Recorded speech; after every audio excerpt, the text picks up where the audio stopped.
see the whole world be looking at us. Yeah, cause our land is honey, all the future money. And Sina, siya kijima. No, no asilali, siya tandi mali. They want it, yo, they need it. Man, we have it, yes. Let the world come and taste this beautiful land. They want it, oh, they need it, yeah. We have it, let the world come and taste this beautiful land.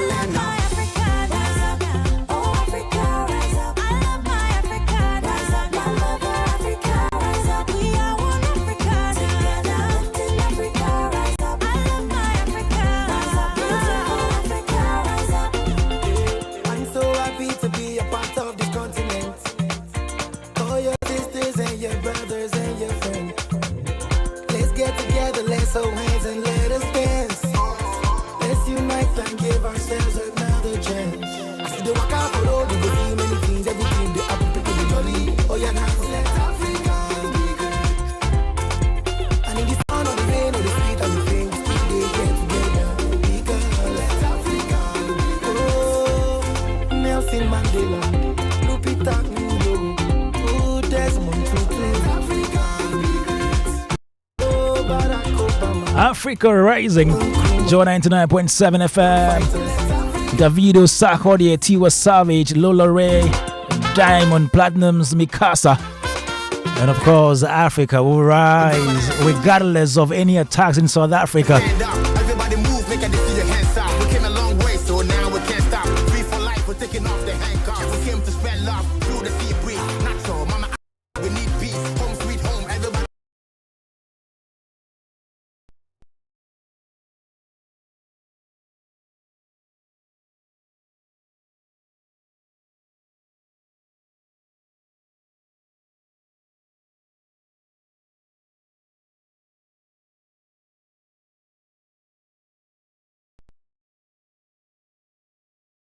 Seek Showbiz A-Z on Joe 99.7 FM. Already my uncle is here. I mean my younger uncle. Uncle Francis Doko is seated.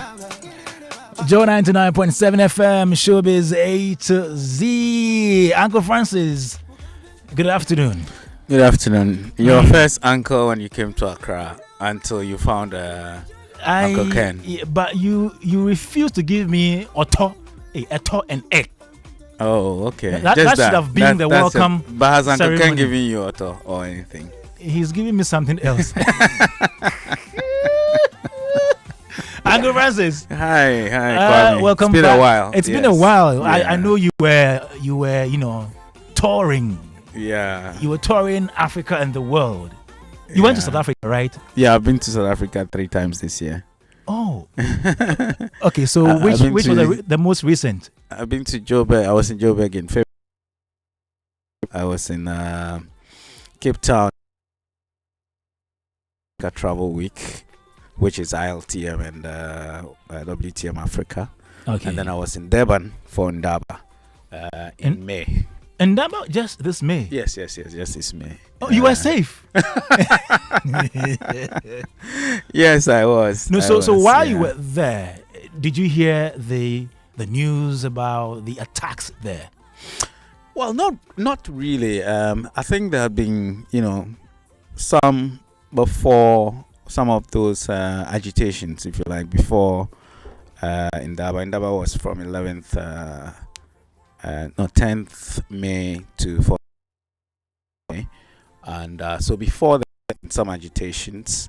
And so I remember that on the 10th of May, the president of South Africa, Ramaphosa, issued his statement and condemned, those acts that he didn't represent South Africa.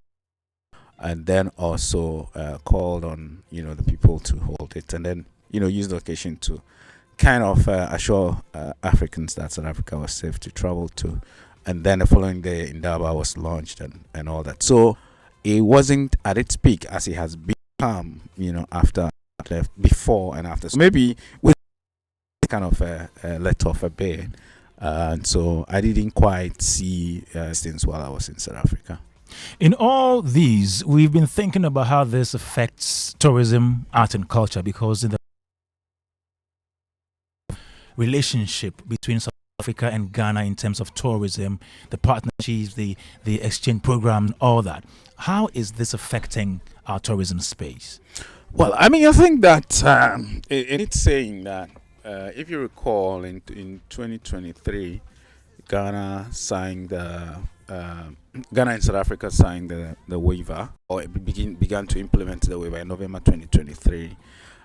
Visa waiver, so Ghanaians could travel to South Africa without a visa for a certain number of days, same as South Africa's travel to Ghana.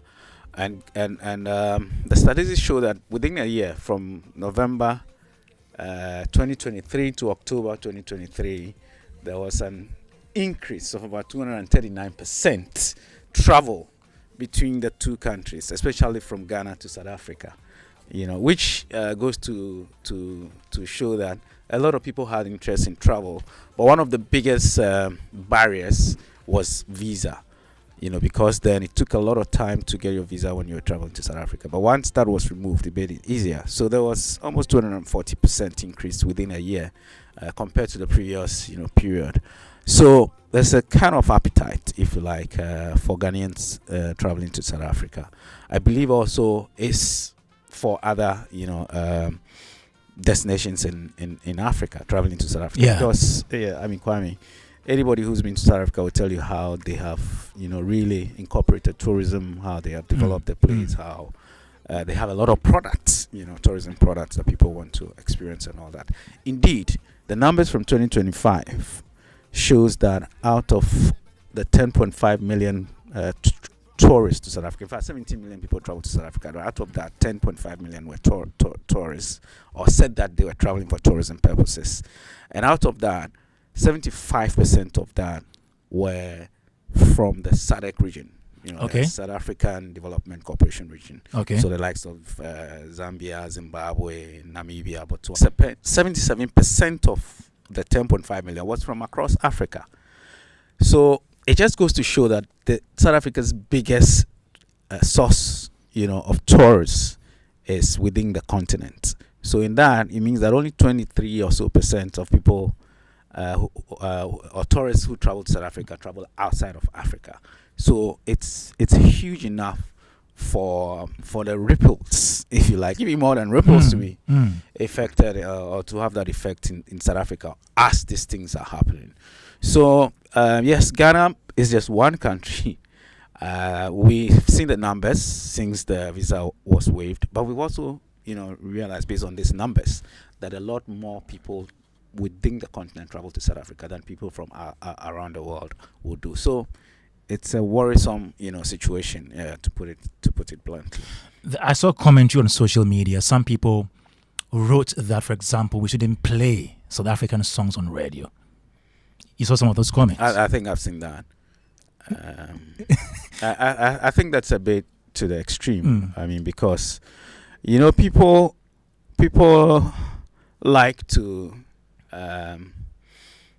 have what they want to have, regardless of what's happening, around them.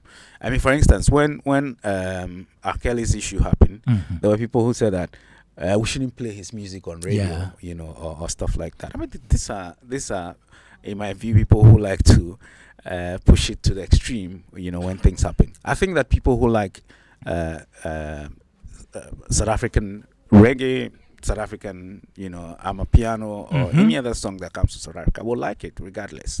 Because let's face it, it's not those who are fanning this who, kind of compose those songs. Okay.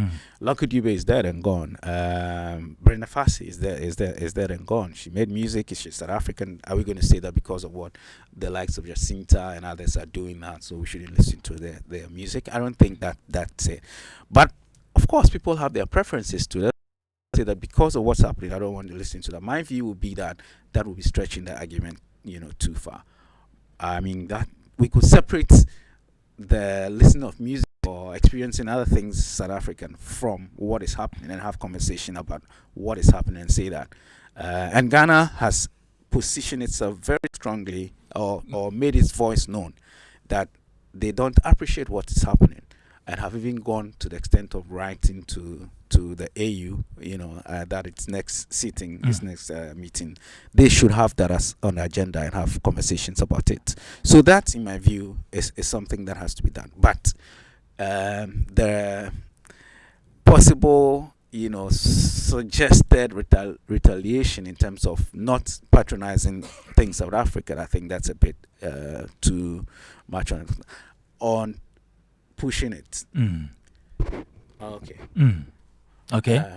Yeah. So in a nutshell, Kwame, I think that governments must do what governments must do, and in terms of raising, the necessary, concern and pushing it to wherever government wants it to go to. But I think our citizens would have to, look at the things that we like and the things we don't like. If we don't want to listen to music, it's fine, it's personal.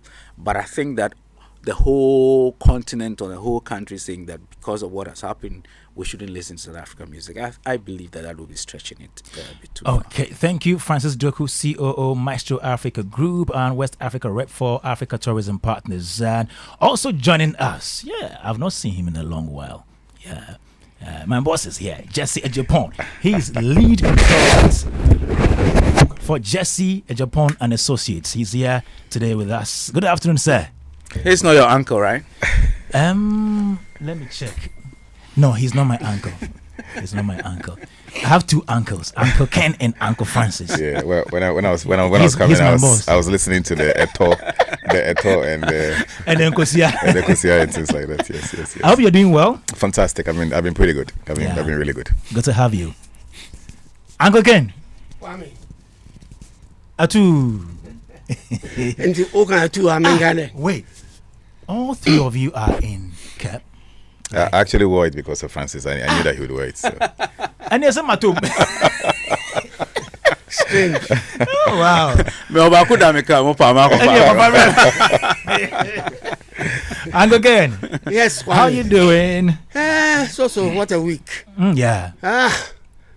A week. Turbulent week. But it's all good. It's all good. It's good to see Jesse Ejapon once again. Yeah. Yes. I haven't seen him in. I think last time I saw you, it was at it was a Buka restaurant.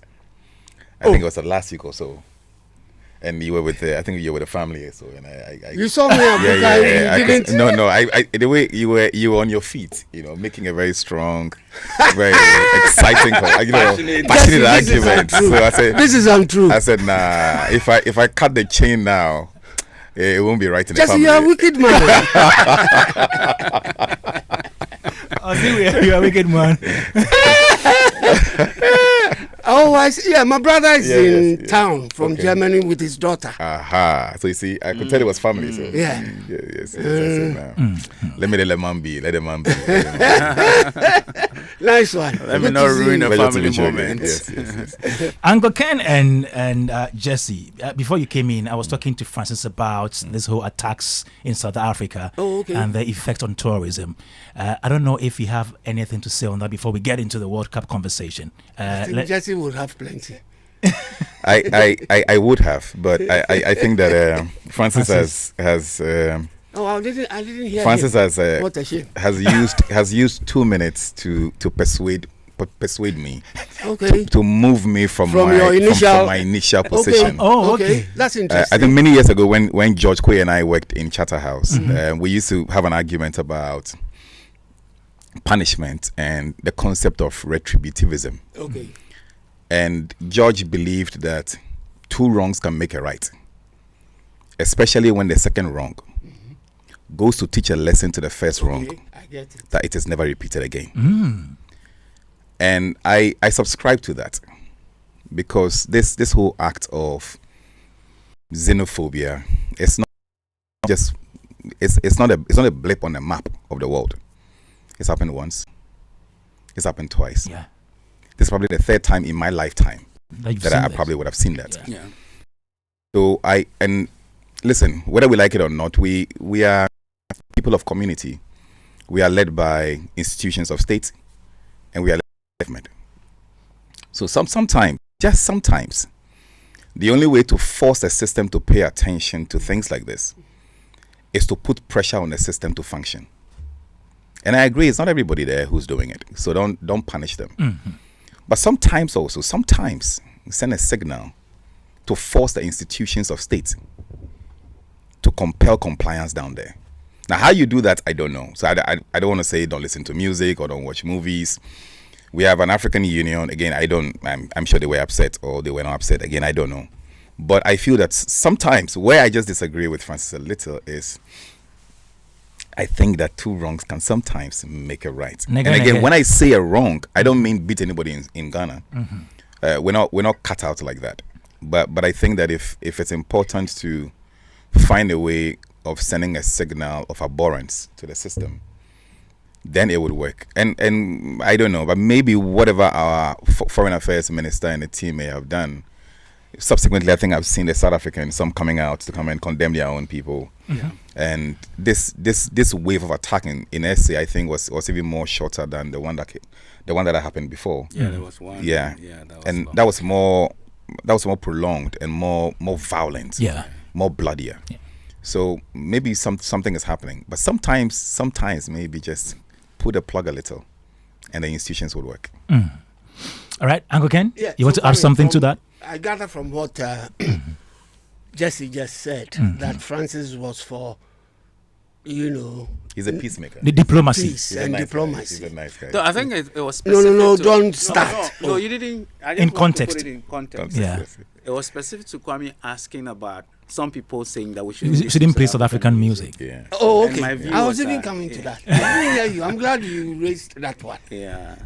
Because me, to be honest with you, if it wasn't for their music, especially their jazz, I would not have cared what we do to them. But I mean, he's taking a hard line now.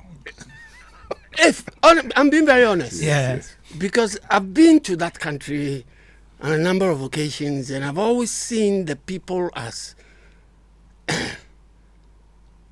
people who see you and immediately know you're not one of them, kind of, and so start giving you attitude and eyes. You walk into a hotel, restaurant, and they are the ones in people. Like in breakfast. And so you go, you hold your plate, you just go around, and they look at you, and I figure out they're thinking, how can you, like me, be here eating while I'm serving you?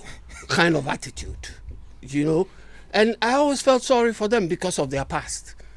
I have always felt very, very sorry for them because of their past. But it's gotten to a point where I realized that, no, they're preying on that and not doing anything for themselves because they are on UB40, so to speak, in their country. Kwame, when I say UB40, I'm talking about unemployment benefit. Yeah. Okay. So they enjoy that in their country. So most of them don't want to do anything productive. And I feel very sorry for the musicians because people in Ghana have even started talking about not playing their music and that kind of thing. And that hurts me because I love their music. Yeah. I love the country. You love the country? Oh yes. I mean, I love Cape Town. Yeah. To be specific, I think Cape Town is nice and gentle, kind of. Hello, Francis. Yes. It's It's calmer. calm. Yes, that's the word. Yes, Cape Town is much calmer. So we have to be very careful what we do. I think we should keep living the way we are living. Nonsense. So let's do what we do, but be very aware of what's happening out there. All right. Thank you, Uncle Ken.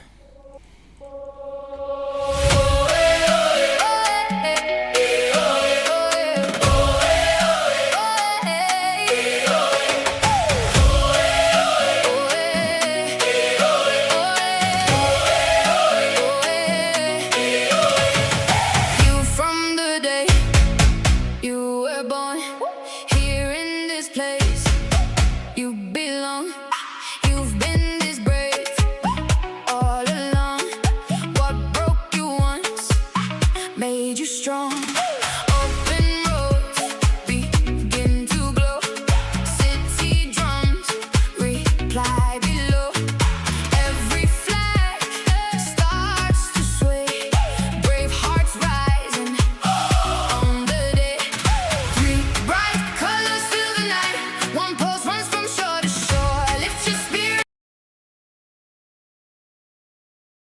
in 5 days.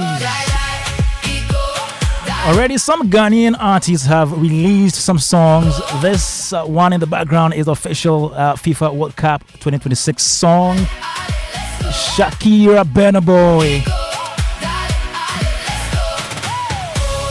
But in Ghana we have Kweku Flick.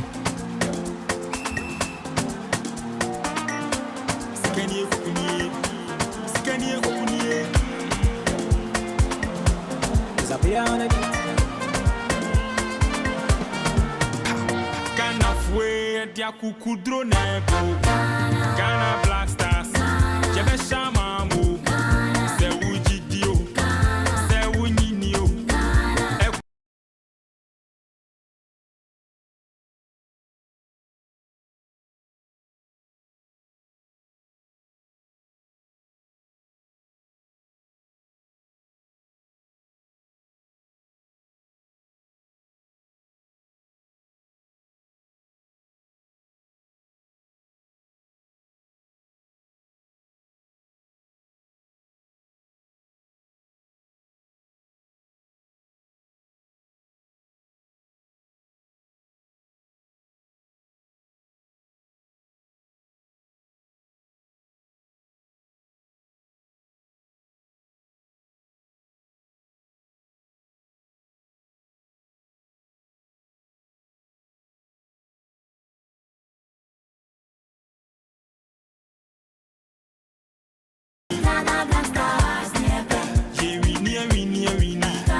And that is Kweku Flick there. And he says the Black Stars Anthem Part 2. We have Grace Ashley also coming in with a new one, yeah, for the Black Stars.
Alright, Grace Ashley there, Black Stars cheer song, and this one is from Nasi, released 4 years ago, still evergreen. Nasi World Cup song.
4 years ago, the way we jammed with this one, yeah, the Koya so cap number.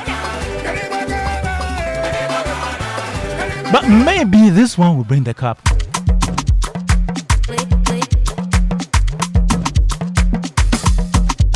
Joy 99.7 FM. Yacha Yama. Yama. Yacha Yama.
We are going to the World Cup with more fire. Kofi Kinata right there. Showbiz A-Z on Joy 99.7 FM. No, I dedicate this song to Jesse Japan. No, tomorrow is your birthday. Tomorrow's Sunday. Now we should cut some cake today now. Now we should cut some cake today because your birthday tomorrow. Yeah, my birthday. My rather go church. I won't wear white and go church. And so like the cake for come. It they come. Cleanse myself of all iniquities. Happy birthday to my sweetheart Sanjay City. Love you to the max from your one and only sweetie Nee. Happy birthday to Yao Anson in London. God bless his new age with good health, long life, wisdom, and more money. From is it Picus in Tema? Do we have more? Okay, you can also send in your birthday messages 0551111997. Happy birthday in advance to you, Jesse Ejapon. Tomorrow, wherever you will be, do party. You know the party that you for do. If we do the party, then invite me, make we come chop for under. I will collect some 20,000 from Anita before I go, so that I go take do the party. And your party. Anita should have brought you cake. Party All right, guys, this is Showbiz A-Z on Joy 99.7 FM, and we're talking the World Cup today. We're looking at how to tap into the World Cup in terms of tourism, art, and culture. How are we going to benefit or leverage this World Cup? Because we are in the tourism, culture, and creative art space, this is of interest to us, and so we're looking at that today. And on the show, we have Uncle Ken. He's a broadcaster. We have I nearly said Uncle Jesse. That's fair. That's cool. Uncle Jesse Japan. Okay. They're all uncles. Fair. Yeah. He's lead consultant Jesse Japan and Associates, and then Uncle Francis Doku, COO, Maestro Africa Group, and West Africa rep for Africa Tourism Partners. On Zoom, joining us, we have Victor Achutamaklu. He's a journalist with Joy Sports team. Abeku Agri Santana. Gilbert Abeku Agri is the deputy CEO of GTA. He'll be joining us later on the show as well. And so what we're looking at today is how to tap into the World Cup to improve or shore up the fortunes of our tourism, culture, and creative art industries. Let me say hi to Achu. Hello, Achu. How are you doing? Hi, Kwame. I'm okay. Yourself? We're doing great as well. Good to have you. Yeah, good to be on the show. Hopefully we have a good discussion. All right. Before I come to you, let me get to Uncle Ken and Uncle Francis and find out their expectations of the Black Stars. We have 5 days to the World Cup and about how many? 11 days to, I think 11 to our first game with Panama. Okay. Expectations. Uncle Francis, let me start with you. Thank you, Kwame. I think that oftentimes when some of us say we're supporting the Black Stars no matter what during qualifications to tournaments, people don't understand why. But, Kwame, it gives us an opportunity to once again put our destination out there, our country, to in front of people. And also for those who work around media, marketing, etc., it's opportunity for business, growth. If the Black Stars is not in the World Cup, for instance, the interest in it is not as much as, of course, it's only people who like football who would want to follow the matches as well. But if the Black Stars is there, even those who do not have much interest in football, like, the everyday people who do, would want to see how, even those who say that, they are disinterested in the Black Stars and all that, you realize that as they progress, people begin to change, their views and then see how they can follow them. So it's good, in my view, that we are at the World Cup and we are among the 10 African countries, that are representing the continent for the first time. So I see that our squad strength is not the strongest that we would have wished for it to be. I think coming into this year, one player that most people had bank our hopes on to be part of the Black Stars, and he had shown, previous years that he's a very strong character and a player, was Mohamed Kudus.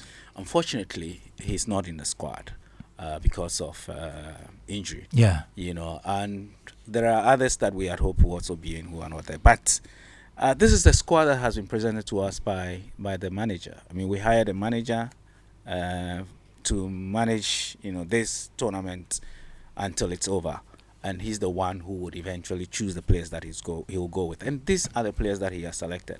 Of course, we know that in selecting Black Star players, there are a lot of things that go on. What things? A lot of interest, because there's so much interest in the Black Stars. Everybody and many people have interest in who is selected. Interest not just because they would get any financial reward. Some will. If I understand that the appearance fee is $100,000, right? So if you have a player or you are related to a player, you would have a very strong interest first, because that's just the first one. But I believe that most people who have shown interest in who is selected are so because they are connected to the country, and they feel that if we have the right players, we'll get the right results. Unfortunately, it is a decision of the manager that we have hired. Eventually, everything stops at his desk. Even if there's pressure from anywhere, from the highest of places, he's the one who will say that this is the place that I'm going with. He's chosen his team that he's going with. I think that, and we think, and many people have said that it is not a strong team, and so they don't think that we'll go very far. Well, I hold a different view. I think that sometimes when you least expect the Black Stars is when they surprise you. On that stage. So I expect, and as an expectation, just to answer the first question, as an expectation, I hope and I pray that we go beyond the first stage. We're playing Panama, we're playing England, and we're playing Croatia. It's tough, but I have some belief. I have some belief that we probably will draw one match and win two matches, and then it'll put us to the next stage. So I am looking at us going to the next stage. Now, when we cross the next stage, then we'll know what happens. So my expectations would be that we'll go a bit far, but let's just cross the first group stage and get into the 1/16 stage, and then maybe we'll see. I watched an interview Kurt Okreku, GFA president, granted delay, and he was Ask a very simple question. Are we winning the World Cup? It was difficult to rough. It was a difficult question for him to answer. It's not an easy question to answer by anybody. Uncle Ken. Yes, Kwame. Black Stars into the World Cup. Expectations. Just gaining entry into the tournament is a big thing. Because it's not every country that has had the opportunity to partake in the World Cup. Tell me about Nigeria. So, but they have before. Oh yeah, I'm saying there are people who have never. Yeah. Countries that have never had the opportunity. Okay. So, Ghana having another opportunity is a great thing. I have been worried about our preparation or our progress towards the competition. Okay. It's been haphazard, to say the least. What with having to change a coach at the last minute, you know, and all that happened around the Stars, that was a bit disconcerting. Yeah. Outside that, I honestly do not know some of the players that have been chosen for the Black know a Stars. lot of them. Yeah. Yeah, I am being honest. Yeah. I don't, you know, but I hear our sports people like Achudem giving us information about these guys, and so I have hope.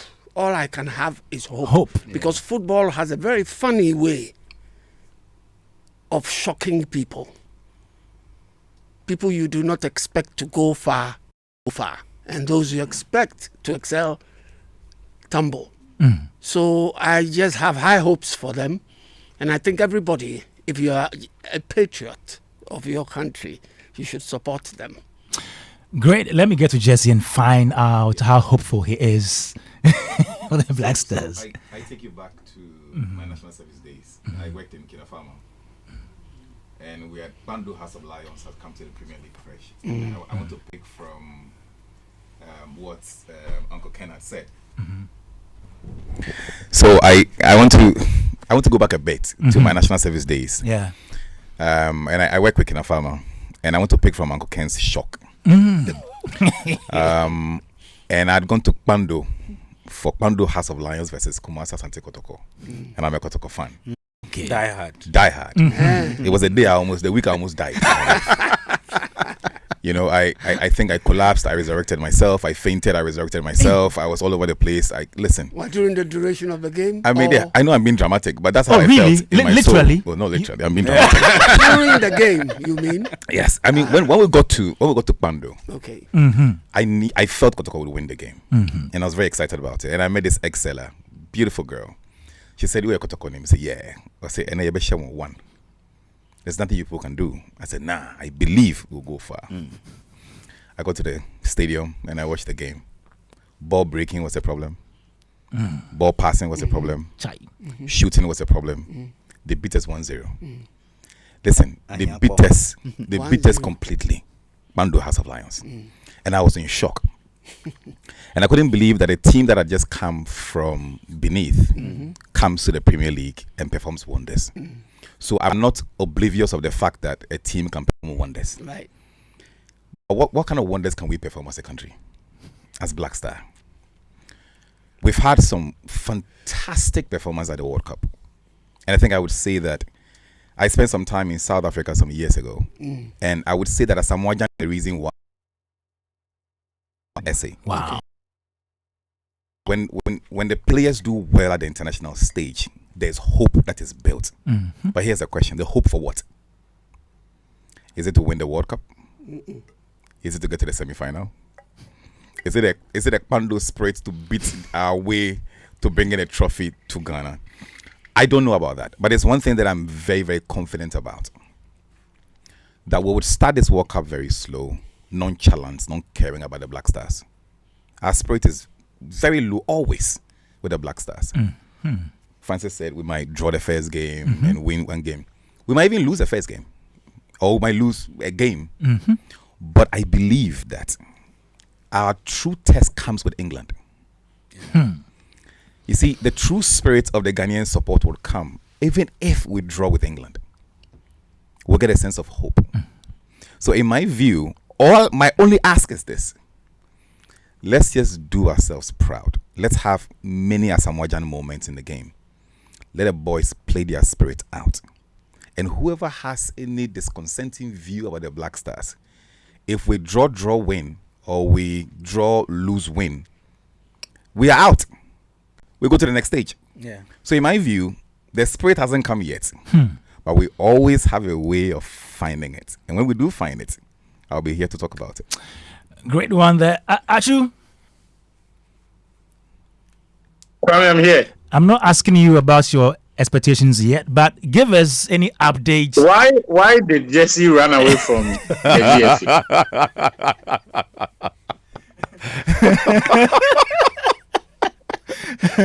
Ojuani won't. No. I mean, hey, you know, this question, guy. Don't ask the question again. Let's just move on. Let's go forward. We'll move on. Achu. But yeah, the story that Jesse was talking about is a story I relate to so well because it was the day I was very excited. I think this was 2003. Kwame.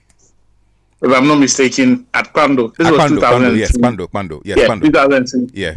And it was the only game Kotoko lost the entire season. Yeah. So you can understand why Kotoko fans felt they were going to win that game. In fact, I was sick for 2 weeks. I got sick for 2 weeks.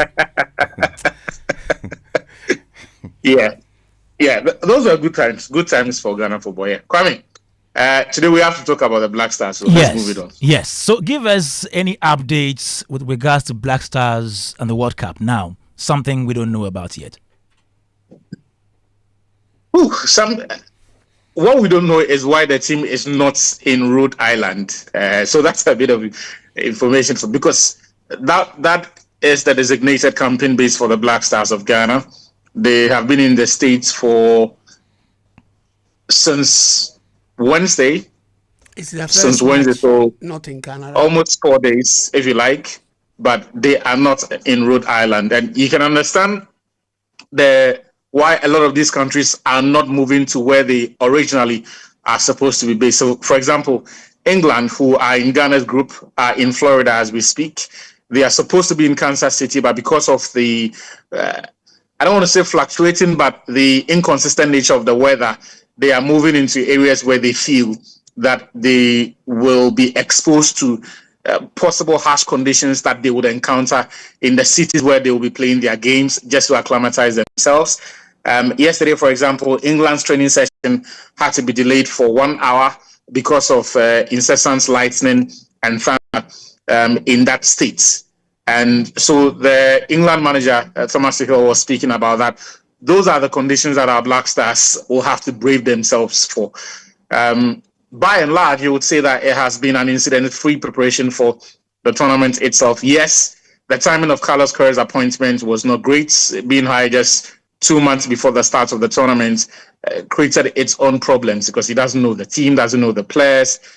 And it's not as if we even have a team. I mean, we have a group that has not been performing for a while, and so confidence will be low.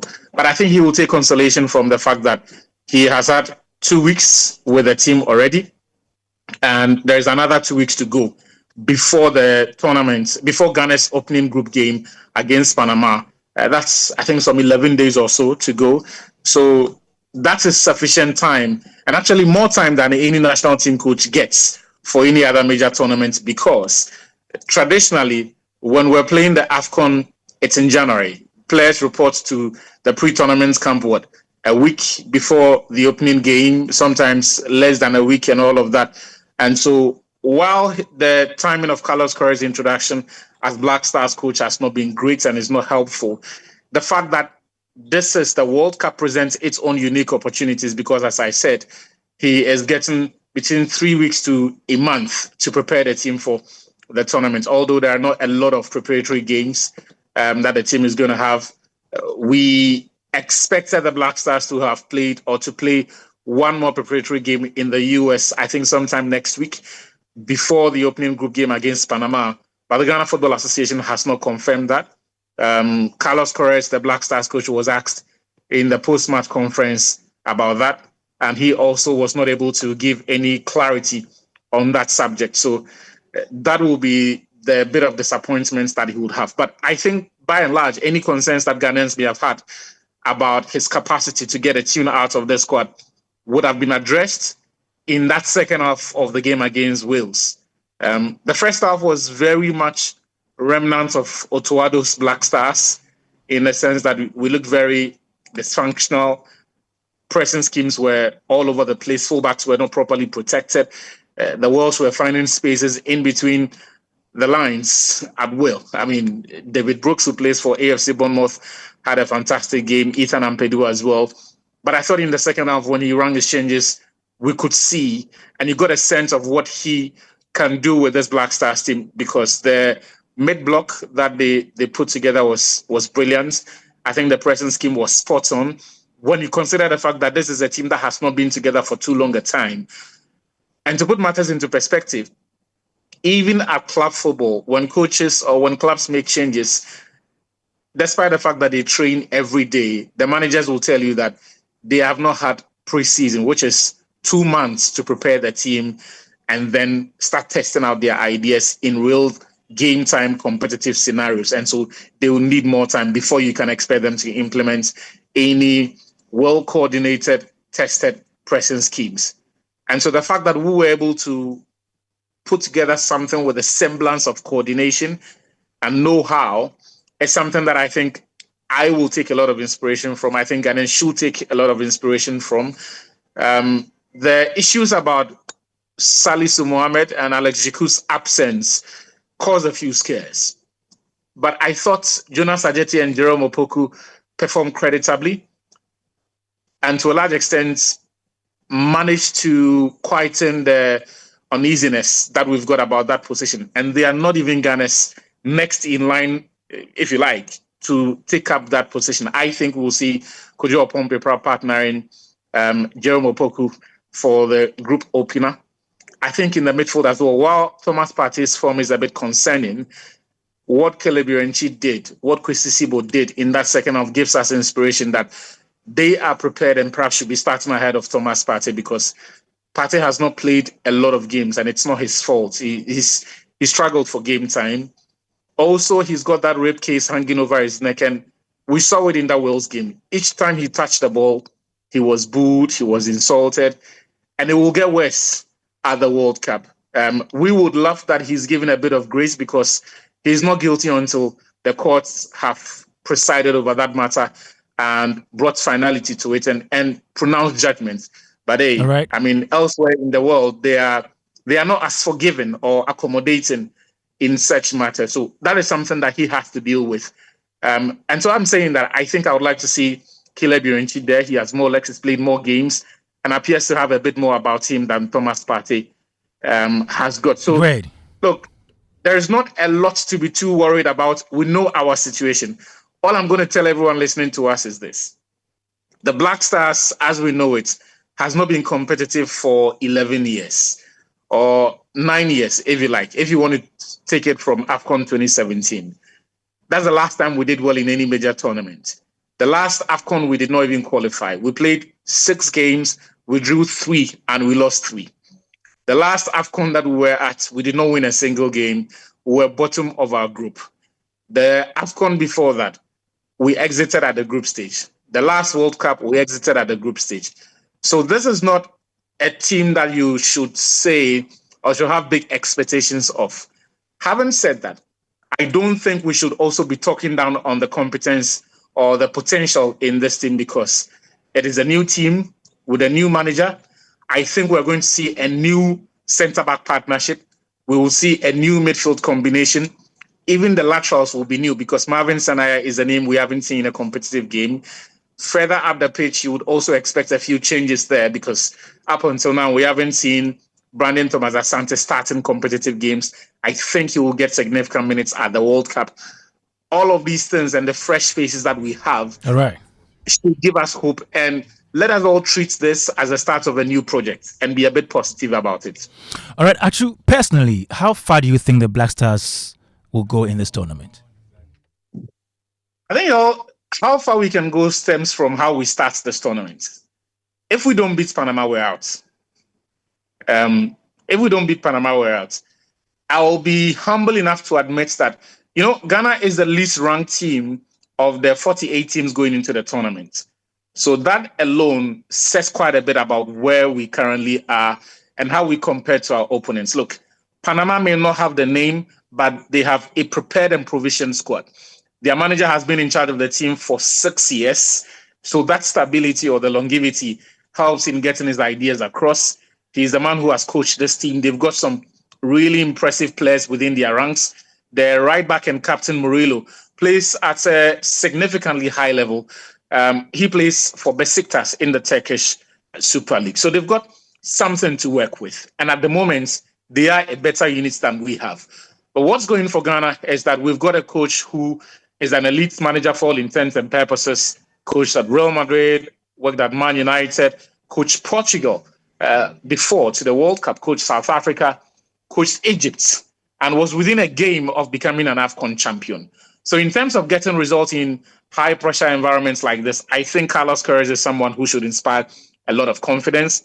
He's got the personality and he's got the ideas to coach this team and then get results.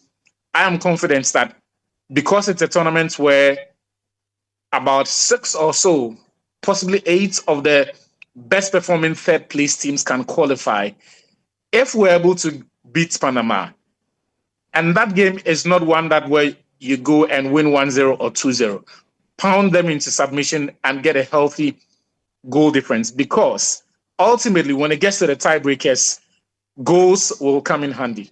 And so we need to start this tournament and start right. We have to be prepared to admit and accept that we are not favorites in that game against Panama, but the job description is that you have to win and win convincingly to stand a chance of qualifying. I think we're capable of getting that result.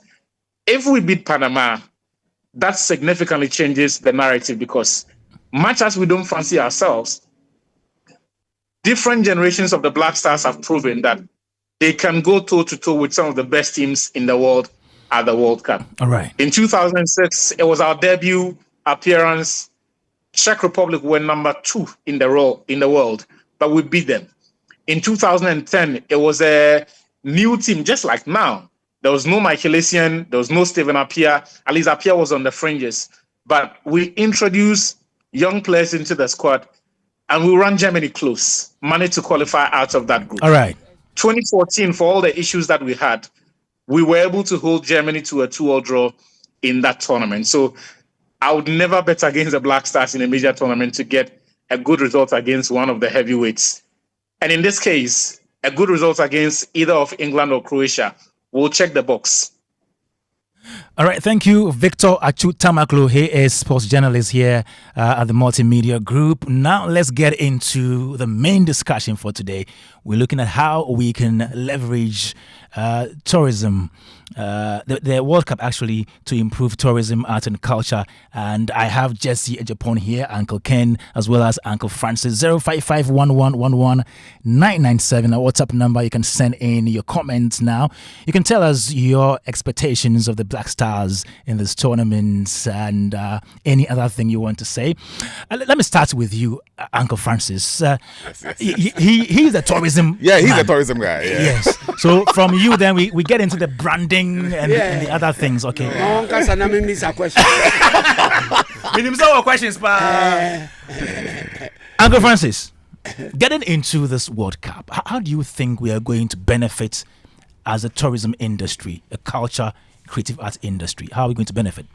Thank you so much, Kwame. I think that, like everything else, and I think many times when we sat here, we mentioned, like everything else, nothing comes by itself. You have to be deliberate, with everything, especially when it comes to tourism. And I think that we've mentioned destinations that have been deliberate with, things that they do, their strategy and all that. Let me give you an example. 15 years ago, when a report of the league table for the destinations in Africa that are kind of leading in mice, Rwanda wasn't mentioned in that. Today, I think it's 2 weeks ago, the report that came out by ICA. Visit Rwanda. Rwanda is number 5 when it comes to mice. Kigali is number 2 after Cape Town. And Kenya is still around where we were. Where are we? Where were we? We are currently number 8 as a destination. in Africa. Accra is 14. And when you say MICE, let's explain. MICE Meetings, is incentives. meetings, incentives, conferences, and exhibitions. Okay. So the big events that go around the world, and where they are hosted. So in terms of countries, Rwanda is number 5. But it wasn't. It wasn't in the league table, some 10 years ago. So I'm just saying that, and they've been very, very deliberate about it. They set up the Rwanda Meetings Bureau, Conventions Bureau. They've set up, their convention center, and they've been working around that, going to where the businesses are to pitch for them. So they have a deliberate strategy to build an ecosystem that is pushing them to where they are now. So everything that you do, especially in tourism, you have to be very deliberate about it. So people would know that Ghana is in the World Cup. Out of the 10 countries that are representing the continent, we're one of them. This is our 5th time of going to the World Cup. And this time the World Cup is in 3 different countries, right? So it's in Canada, USA, and Mexico. Our group matches are in Mexico and Canada. But I believe that if we go forward a bit, maybe we'll end up in Mexico. I haven't checked their routes, and all that. So we might get ourselves, if by some, touch of grace, we go far.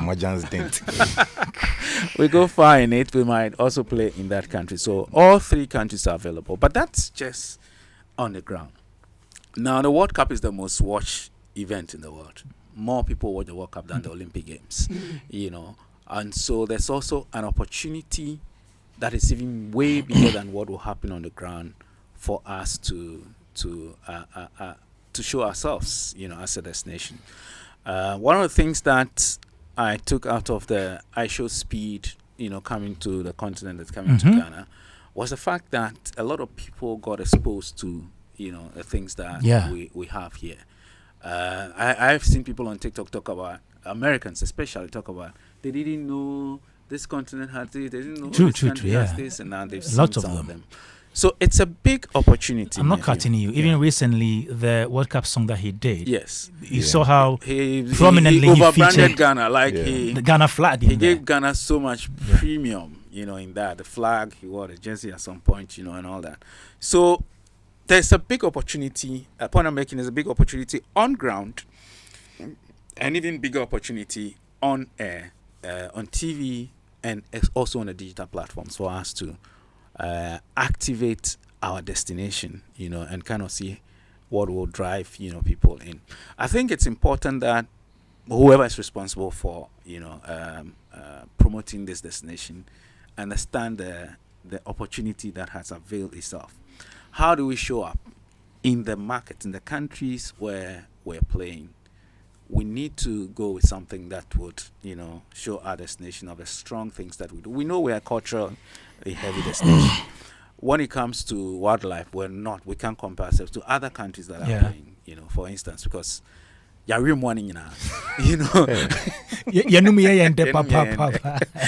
kind of thing. So in wildlife, yes, we have wildlife, and we can show some of them, but we're very strong in other areas than that. Heritage and culture is our biggest strength. Okay. But we're also becoming a destination that people would like to experience other things more than the culture, parties and culture and all that.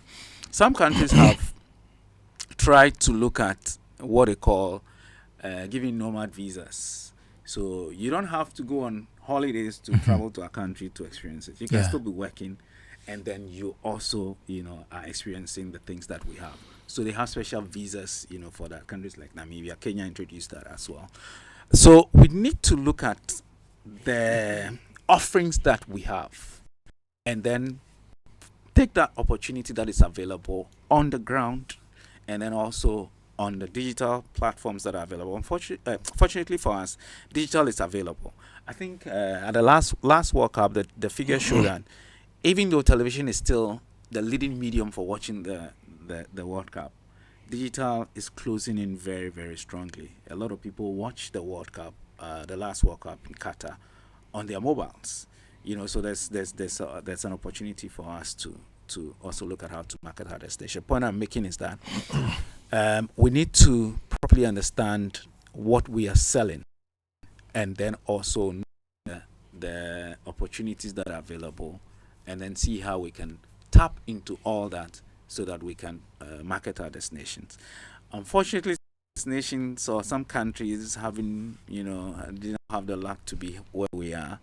Others have had the luck to be, and we are who had the luck to be. So this is an opportunity for us to, extend the kind of love that people have for Ghana. I mean, it would amaze you, Kwame, and my FYP on TikTok shows that many people have some kind of love towards Ghana that, other countries wonder what exactly it is. And so for me, it is that opportunity that is available for us to tap into. A lot of the times, our relationship with the diaspora gives people, the opportunity to come here. It just says that, okay, come to Ghana in December and all that. But I think being deliberate means that and properly go with the plan that on the days that Ghana play, what are we activating? On the days that Ghana doesn't play, what are we activating? Where are we showing it? I think some people have the role and the responsibilities. Just understanding that we have numbers now to market our destination to, and then these are the things that we're going to do, and these are the products that we're going to sell, and these are the people we're going to engage to make sure that we're able to put our destination out there as much as well. So one thing that I'll end with is Congo. If you recall, there was this Congolese gentleman during the AFCON who was showing the former Congolese prime minister who was assassinated. Anybody remembers Congolese prime minister? No, the one Mobutu came to help to assassinate Patrice Lumumba. So the gentleman was he dressed like Lumumba, and every match that Congo played, he stood like that, and that became very iconic. What I understand is that the Congolese government or FA is paying to take him along to the World Cup, so that he represents their country through the Patrice Lumumba thing he did as well. I mean, the earlier one, I think he went by himself and showed that. Now the country has realized that he's helping promote their destination by just one thing that he did, and it was all the talk of town during the AFCON. So even bigger platform, even bigger audience.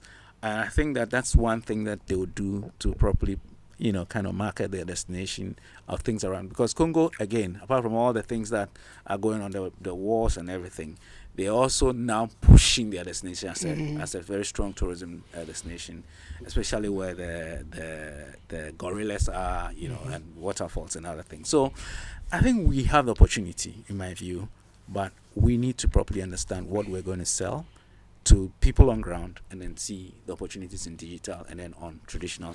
Before I come to Jesse, let's go back to our previous World Cup tournament. How did we present our tourism as a country in those previous tournaments? As a country, it's tough to maybe up to about 2022, we had become a bit more aware of our destination. The potentials that we had, especially after the year of the return. But I would say that maybe in 2026 and 2010, maybe up to 2014, most of the things that we do is to, if you like, bus, in quotes, our fans to the venues and spend the money, for them to go and support the team and push and all that. I honestly don't know what deliberately we did in terms of promoting the destination for the earlier tournaments, but I know that maybe up to 2022 in Qatar, we tried to push ourselves a bit. Was it further. Qatar that they went in the Fugu? No, that was AFCON. AFCON was Kente. Which one was Kente? Which one was the Fugu? One of them was the Fugu. AFCON must be the Fugu. World Cup must be the Fugu. It was One the of World them. Cup, It It's just to was show. the World Cup, yeah. And that's also one of the areas where we can show our, fashion, if you like, as part of culture. I've seen what the likes of Norway. That's where Haaland comes from, right? Yeah. They're portraying themselves as the true Vikings, and pushing that as a way into it, and all that. But coming back to the question, whether we have properly, deliberately marketed our destination at World Cup, whatever we've done, we can also, in my view, still do better. But I know that after the year of the return, when we've really marketed this destination as a place where people could come around December, especially, for connection with the past, the heritage, and the parties, and all that. We probably have not utilized it as much as that. But football itself is a very good marketing tool. Jesse mentioned earlier on about how Asamoah opened doors for him in South Africa. I got a lot of things free in South a lot of us can also mention some of those things that have happened. Everywhere you go in the world, the first person whose name you mention, not the world, but across Africa, everywhere you go, the first person's name they mention is Asamoah Gyan. Then they will talk about Andre Ayew. And the older ones, I was in Zanzibar last year, and I met an older person, maybe my age, and all that. He mentioned Abedi Pele, and all that. So football itself is a very big marketing tool already. And the players, in my view, have driven this destination more than anything that we've done. But it is leveraging the opportunities that are available that we probably haven't done well in the past that we need to. Because you will not always have the opportunity to qualify to the World Cup. Some countries haven't made it this time, even though they've made it before. So if we have the opportunity, I think the best we can do is to have a strategy. If there's no strategy now, we'll be late. But we must have that strategy that say that on ground, this is what we do. On air, this is what we do. And online, this is how we are activating and getting people to know our destination. So we get to speak to Abeku Santana, Deputy CEO of GTA, to find out more from him, what they're doing as an authority in this regard. Let me come to you, Jesse. Okay. So now let's get into how we are positioning ourselves brand-wise, how we are getting into this World Cup to benefit tourism, art, and culture. So for the first time, I'm in a studio without answers. For the first time, I understand that. my views would be speculative. Yeah, I would try to posit some thoughts. Okay. Because again, let me set the pace well. In my view, let's look at our World Cup participation in a 4-part framework. Or let's even say, let's look at our participation in like a 4-part framework. And the first part is, what is the role of the government in supporting our agenda, moving it forward. The second part would be, what is the role of the team itself in helping to sell what you call tourism. The third part is how corporates may get involved in the process of amplifying where we're going to. The fifth part would be the role of the funds in supporting that which is being done by whether government or corporates or the team itself. And in recent times, there's been a very big conversation about the diaspora, and therefore, how are we stimulating the diaspora, right? So to answer your question would be to first of all find out whether each of these levers has been fully powered ahead. I mean, I watched some videos online on how some countries are preparing themselves and how some countries sent their teams to the World Cup. Yeah, I've seen airplanes on the tarmac being watered. I've seen the Vikings of Norway. I've seen a couple of other teams being in a prayer mode and things like that. But the question, I've seen this.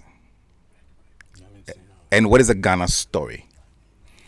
And I think for me, we've struggled to properly define what a Ghana story really is. Beyond the definition of the story and the messaging, it's also what is the image of the Ghana story. So how do we show up as Ghana? And your question of whether we're a Fugu nation or we are a Kente nation, that representation is still not very visualized for me today. Okay. So in my view, what is the message of the Black Stars? And if you take all the songs you played and you pick Nasi's song as an example, Nasi say, yeah, the cap in the paper. Yeah, the cap, yeah. Good. But beyond Nasi's song, what is the overall message for Ghana that we are going to participate to make ourselves, feel good or ABCD? Then I take a step back again and I say, okay, fine. From a government point of view, the government is well-intentioned. Let's pick two institutions. The first is sports ministry, and the second is the tourism ministry. Yeah. In my view, when some months ago, we sat here, we spoke about the products of the tourism industry. Dr. Kobe Mensah sat in his chair, his very chair. Yeah. And I was trying to get a sense of what does it mean to create products that will be exciting for the tourism space. And I think hindsight, products are not just created in a vacuum, but they are created based on what is upcoming. So this World Cup create an opportunity for the products to be launched. So I picked a sports ministry and I picked a tourism ministry. And by this time, I should be seeing joint press conferences, joint activities, joint excitement moving across the regions, powered again by one thing, the Black Star Experience. Because if you remember very well, when this government came into office, the plans were very big, and they're still very big, very audacious plans. And within the creative art space, the arrowhead for the space was the Black Star Experience. Exactly. And I've spent some good time with Rexomar, as an example. I've spent some good time with KOD on the diaspora side. And the thinking behind the Black Star Experience would be, how do you create a festival that transcends a month? So January there's an activity, February there's an activity, March a year-long activity. So ahead of the Black Stars participation in the World Cup, it should be, what is the Black Star Experience for May, for April, for March, for February, for January? Because if we're rolling out the monthly activations, the priority for us for this year would have been, how do we push the Black Star Experience led by the Black Stars themselves and create something that every Ghanaian can galvanize around? I'm not feeling the Black Star Experience as should I describe it as a platform? Is it how do we describe let me describe it as a platform. A platform. Yeah, that's fine. So as a vehicle, as a vehicle. I think vehicle is best. So I'm looking out to how we drive the Black Star Experience as a vehicle in galvanizing all of us for a cause. And I remember just about a year ago, not about a year ago, just a few months ago, I'd seen the whole Tour Ghana, Tour Accra, the buses were moving around. Yeah. So in my view, this is the time for those buses to be moving around. This is the time for proper activations to support the entire system in which we are. So I haven't really seen the sports and the tourism ministry join at the hip and driving activations to push us forward. Again, almost about a year ago, I wrote on my Facebook a very long article. I don't know whether I'll call it a satire, but it was one that said that the GFA signs Black Sheriff as an ambassador. It was fictional, but the reason I needed Black Sheriff was, as at the time, he was in my view the biggest global voice that we had. Pick all our biggest voices out. I know we are doing a lot of what's the dance called? The Kakalika dance. Kakalika is now global. Yeah, dope nation. So I think in my view, music and entertainment are the lead medium for driving such conversations. And I haven't seen a lot of how we are using those in the creative art space more extensively in pushing it. Because you see, to be honest, influencers have a big role to play for us. And Francis, the last interview that I missed here, the team made a very strong case for how iShowSpeed may have shown Ghana in a way that many media houses may not be able to show. So again, I haven't seen that. How are we using those in the creative art space to amplify? Shatawale is in the UK now, the US now. Sarkodie, I think, is in the UK now, or so somewhere now. So the thing is, how are we using all of them, and in driving what Francis may want to call Visit Ghana? Again, in my view, if the sports and tourism ministry came together and created, let's say, a Visit Ghana beyond the World Cup, we had done the beyond the return. Now, our presence in Mexico, Canada, and the US, with the world watching, is a perfect opportunity to begin your December conversation. So again, there's a lot of content. There are lots of activities happening in December. This World Cup will run to July 19th. July 19th. And after July, you have August, September, October, November, December. technically you have after July you have 3 months to December itself. So this World Cup should be our springboard for promoting our December experience. So will that be unveiled? And again, so you see, I'm here. I'm raising questions because, as an observer, I'm looking out for a few things because December is a big ticket item for the creative art space, and the biggest platform you have for engaging the diaspora. Now we are spending money to go to them. The Black Stars gives us an opportunity to go to them, so we are going to them. So the period in which we are and the world is watching, when our players land on the pitch, what is it? What are we saying? Are we saying, like, us now would say visit Ghana, and what is the tourism play there? So I feel that I haven't actually seen that play out a lot in my mind. Again, I was just asking the guys whether it's just me, but I also haven't seen a lot of corporates, like, those days Guinness would give you like a theme park and things like that. And I don't know. I honestly don't know where the problem is. But I don't know whether we are looking out and waiting for the Black Stars to win their first two games. But by this time, there should be crazy theme parks almost everywhere, driving solid attention, crazy viewing centers, all in a hope of pushing us out there. So I think in a nutshell, my view is, where is the Black Star experience as a vehicle in all of this? What message do we put out there? What are we saying to the rest of the world? And this is the biggest platform for us to incubate and drive attention here. So I'm excited you're speaking to Abeku, who's doing a phenomenal job in a space. Maybe he'll be able to give us some clarity on what is being done. What's the plan? And the G. Are we going to see some Black Star experience activations happen? We may have missed January, February, and March, April, May, but it doesn't stop there. There's still more that we can do, and I'm hoping for those answers. When I get those answers, I can come back again. Great. So we're waiting to speak to Abeku. Then we know what they've done, and then what we can add to that. Uncle Ken. Yeah. Kwame. Interesting. I always learn from these two lads. I call them lads. Young boys. Young boys. That's why I say lads. Youth. But Jesse, yes, sir. Yes, I'm intrigued. You mentioned the Black Star experience because I also thought about that vehicle when this topic came up. So I tried to do some investigations as to what they have been able to. From January to now. Yeah, towards this World Cup. Okay, fair. At least, fair. Because from January till now we haven't heard anything. So towards the World Cup, and since you mentioned it, I like to read what I found out about them. And the topic was just a very short paragraph, something to do with them, and it was leveraging the Black Star experience and heritage tourism. Okay. And it said, Pan-African tourism conduit.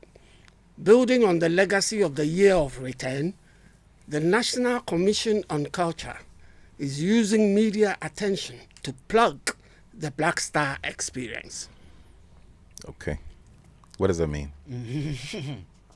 This flagship initiative positions Ghana as the definitive hub for heritage preservation and Pan-African tourism. Okay. We know that already. Yes, we do. So I was going to ask you the question you've just posed. You ask me again. What have we done? So so a friend of mine sent me some material on something the Black Star Experience is doing in let's say I hope I get the name correct. I don't know whether it's Illinois or whatever. Illinois. Yeah, and I think the US Ghana Chamber of Commerce with USTA is driving some World Cup Black Star Experience.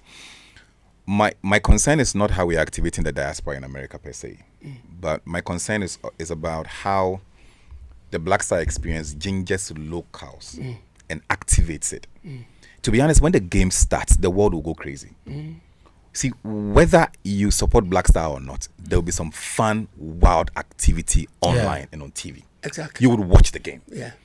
The diaspora will show up.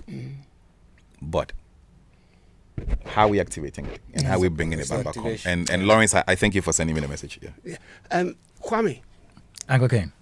I found out certain activations that are going to happen during the World Cup. Okay. You know, Activations from which quarters? from Ghana, Okay. and there's supposed to be, apart from the Black Star Experience issue I just raised, there's supposed to be match day destination marketing. Match day destination marketing. That's the heading. Okay.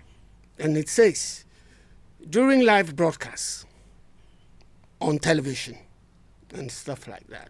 And they cited MultiChoice Ghana's tournament coverage, for instance. Targeted employments will actively promote Ghana's UNESCO World Heritage sites, such as Cape Coast and Elmina castles, alongside community eco-tourism landmarks like the Nzulezu Stilt Village.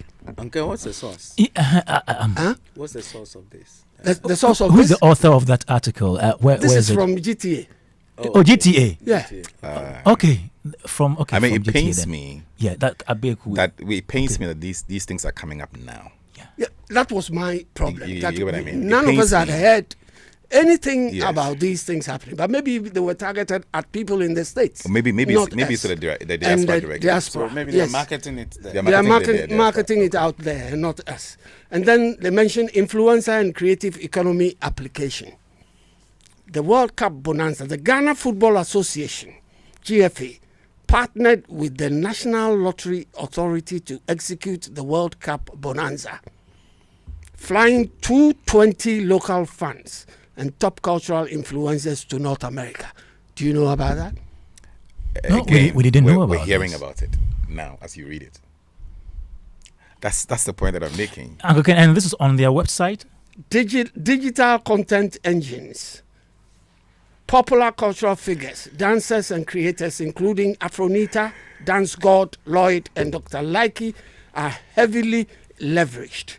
They generate highly shareable digital content that blends contemporary Ghanaian street culture, music, and dance with the team's tournament journey. This keeps Ghana top of mind for prospective young travelers globally. Can Joy FM maybe spend some time maybe this week and help promote all of these events? Maybe talk about it, amplify it, because so that at least there's something happening all the time. I think in my view, maybe the media must help. Maybe. And did you know that Santihini is in Canada As we speak? Yeah. To promote on Yeah. his own program. No, he has two. What's it? He has. Let me just show you. Should we call the person sending you the message so that they can brief us? Yeah, this is it. let me tell you what the Santihini is doing. The Santihini Otumfo said to the second Yes. is in Canada for a working visit to champion cultural diplomacy, international partnerships, and business investments. His primary engagements include World Cup Business Summit. He is serving as the special guest of honor at the Canada-Ghana Chamber of Commerce World Cup Business Summit taking place in Toronto, where he is addressing thousands of members of the Ghanaian diaspora. He is also scheduled to attend the opening match of the 2026 FIFA World Cup when the Ghana Black Stars face Panama. Okay. Strategic investments. His delegation has been meeting with Canadian firms, including the Portage Energy Group, to secure sustainable waste-to-power forensic examination and projects for the Greater Kumasi area. Okay. So at least the Santihini, from what I am seeing, is taking advantage of the tournament to go sell his country. Okay. So all of these initiatives are happening at the Black Star Experience? I don't know. No, this is the Santihini matter is a different matter. Okay. That I'm But it's still talking under about. the GTA. It's under the GTA. I don't know. So this information is not part of the one you read early on? No. La Santini is okay. a different. It's a kettle different of fish. source. Yeah. Okay. A different source. Okay. You know. Yeah. We're still trying to get Abeku on the line to give us more information. I also just received another one. Okay. That says that. Oh, Charlie, we do this one too. This is made in Ghana. FIFA World Cup 2026 Expo. 22nd to 23rd June. Okay. And Vision Hotel and Conference Center, Mansfield, Foxborough. In attendance would be the ambassador, minister for trade, and then KOD, and then Kwabena. Okay. Who's championing this one? Is it Latina? Again, let me see. I think this is the Latina. Yeah, because I know Latina is championing something like that. Yeah. Okay. So that's very important to note. 0551111. You talked about fun fests. Yeah, the theme parks. The theme parks and all that. Yeah, I understand there's a lot happening at the grounds. My issue is which grounds? My issue is like in the US. In the US. At the various destinations. So you see, I'm clearing my mind that I broke down the submission in 5 parts. Yes. The role of the government. Yes. Right. The role of the funds, the role of the teams themselves. And my concern is, how do we galvanize local attention to support what we are doing? And one of the biggest issues today is whether the country is in such a great euphoria for the World Cup. And I'm saying that the Black Star experience is, in my view, one of the most enviable, biggest platforms you can ever have. And that Black Star experience dovetails straight into December. So my view is, how do we leverage it fully? So everything you're saying now seems very, in my view, a bit scattered. Yeah. So there seems like there are pockets of activities. Right.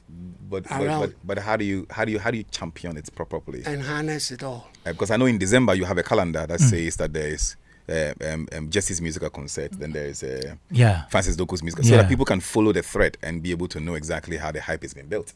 Yeah. But I just don't feel that now. Yeah. That's my humble view. So that is what we're talking about. Okay, let me talk to Achu now. Being somebody who has followed the sporting activities and the tournament, I'm very sure he knows a lot about the things we do that influence art and culture as well. Because in World Cup, the Qatar 2022, there was what we call the fan fest, right? The one Stonebwoy performed at. Stonebwoy performed at one of the programs in Doha. I remember that one clearly. Let me get to Achu and ask him if he knows about any of the activities that rope in, let's say, tourism, culture, and then the arts in this year's tournament. Achu? Hi, Kwame. All right, so we're talking about how tourism, arts, and culture, how they find their place in the tournament, and we're asking what the situation is for this year, especially with regards to Ghana. Do you have information about maybe some of the activities that will include tourism, culture, arts, if you like? Not necessarily. I've heard the minister talk about a collaboration between the Ministry for Sports and Recreation and the Tourism Agency to be able to leverage the World Cup. But the reality is that the world over, opportunities to leverage on a tournament like this are very few, especially when you are not the host country, because whatever it is that it is difficult to drive or to sustain any momentum beyond the fun packs.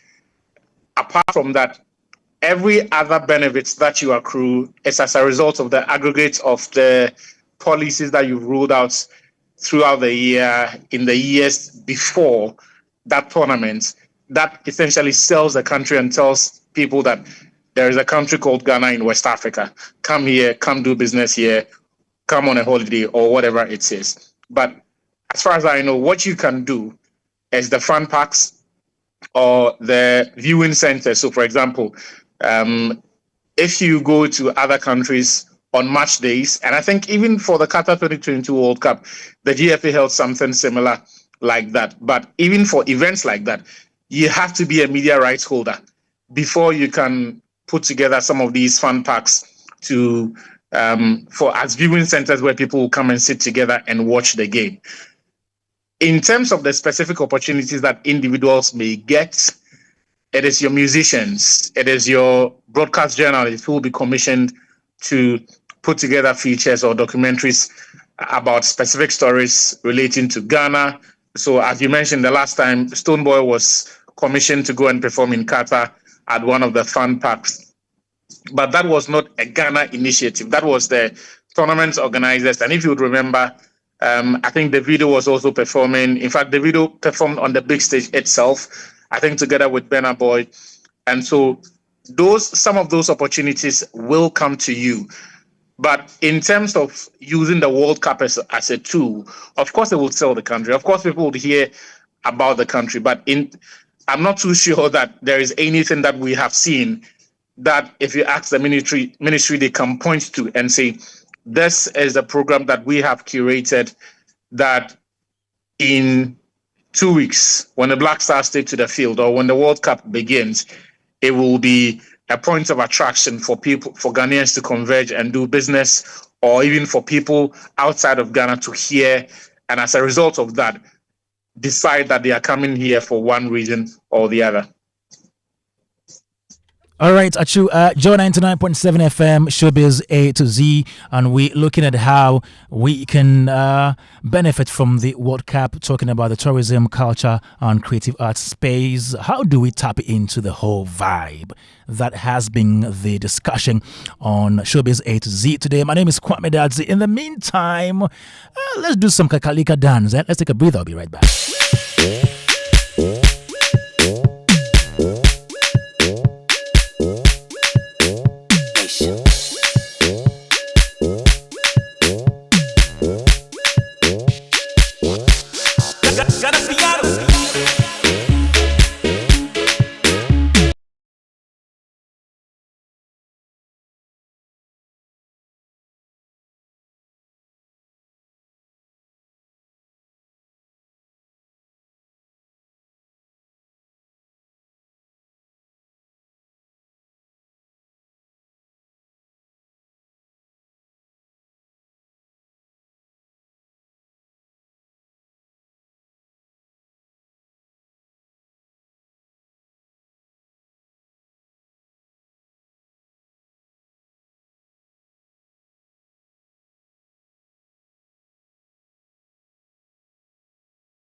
Made for you. Come chop.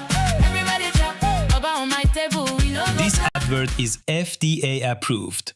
Hello, my fellow Ghanaians. Presenting to you the authentic firefighter, Sun Cablo Cables. These days, we hear less of fire outbreaks because Sun Cablo Cables, they guard for every Ghanaian. From the building contractor to the electrical engineer, Sun San Cablo electrical cables are their best choice. Proudly made in Ghana, San Cablo deals in electrical cables, PVC pipes, sockets, and switches of all kinds with 99.99 pure copper. My fellow Ghanaians, if light won't travel, now San Cablo be the motto. San Cablo cables are carefully built in different shades of colors to suit the needs of Ghanaians and our weather condition. Always remember to use San Cablo quality electrical cables and accessories for your wiring. For bulk purchase of your PVC pipes, socket, switches, electrical cables, please contact 0530-774-774. San Cablo from Side Go House. Now we be the plug. Approved by the Ghana Standard Authorities. There's going to come a time that the church will rise as the highest of all the mountains, and saviors will be raised in the church to deal with the world system. And let it be now. We need to have a national focus.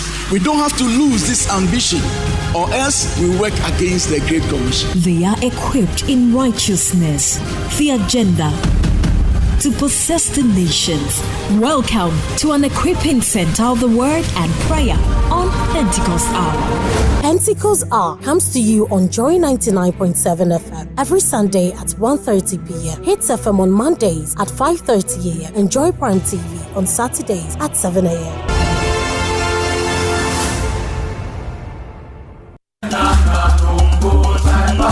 A single spark that would ignite the fire of secondary education in Ghana. Cape Coast, 1876. Fantapum is born, and for 150 years, that fire has not dimmed. Walls and floors that made the giants who built our nation men of character, courage, and an unbreakable bond. Brotherhood that could only be forged in Kwabuchi. This year, the school does not simply mark an anniversary. We roar! Fantapum at 150, a century and a half of leadership, impact, and Jinchakan is the lead again. This November, the world converges in Cape Coast for the biggest gathering of legends. Hashtag Fantapum 150, proudly powered by KGL, Multimedia Group, and Margins Group, with stakeholder support from the school. The Lion turns 150. Kwabuche! Fantapum, our rock, our fortress, our might.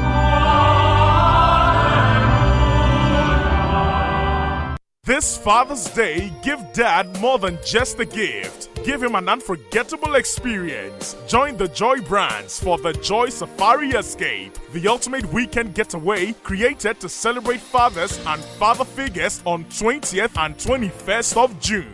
Enjoy a premium escape filled with relaxation, adventure, music, great food, and quality family time. Your experience includes breakfast courtesy from Safari Homes, complimentary bus service to and from Aqua Safari because we care about your comfort, luxury night stay at Aqua Safari, scenic river tours and boat cruises, fish and tortoise feeding experience, underwater cave viewing, eco park adventure with amazing wildlife encounters, buffet meals, island party with live band entertainment, swimming pool, archery, board games, lawn tennis, endless vibes from our DJs, and fun activities for the kids too. So bring along the entire family. Rates are going for 4,000 Ghana cedis single, 6,000 Ghana cedis double, and 10,000 Ghana cedis for a family of 4. Book now or make enquiries by calling or WhatsApping Lois on 053 100 3813. The Joy Safari Escape, June 20 and 21. Joy Safari Escape, one weekend, endless memories. The Joy Safari Escape is powered by Hits FM and Joy Prime. To dance with my father again. Morning time, the pot is ready. Mama cook it nice and steady. Call your people, call your crew. Oba spaghetti made for you. Come chop, everybody chop. Oba on my table, we know. This advert is FDA approved. Joy 99.7 FM.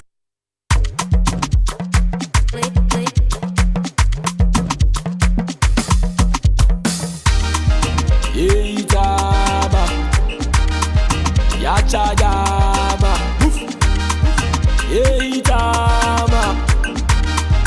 Ya chaga.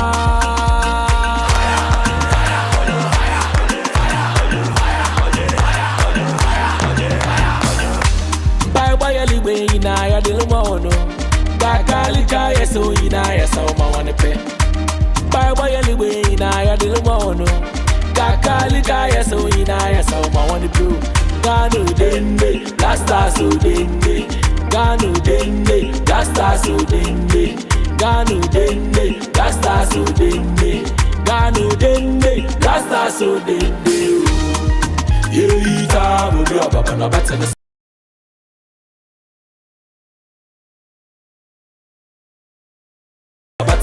Joe 99.7 FM. Kofi Kinata just brought the vibe back, man. No, we are winning the World Cup. Uncle Francis, you don't seem excited about it.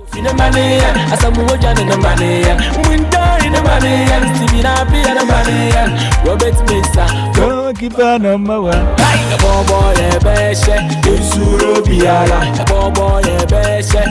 05511119997. And that's our WhatsApp number. Showbiz A-Z, and today we're talking sports. We're talking World Cup, tourism, art and culture.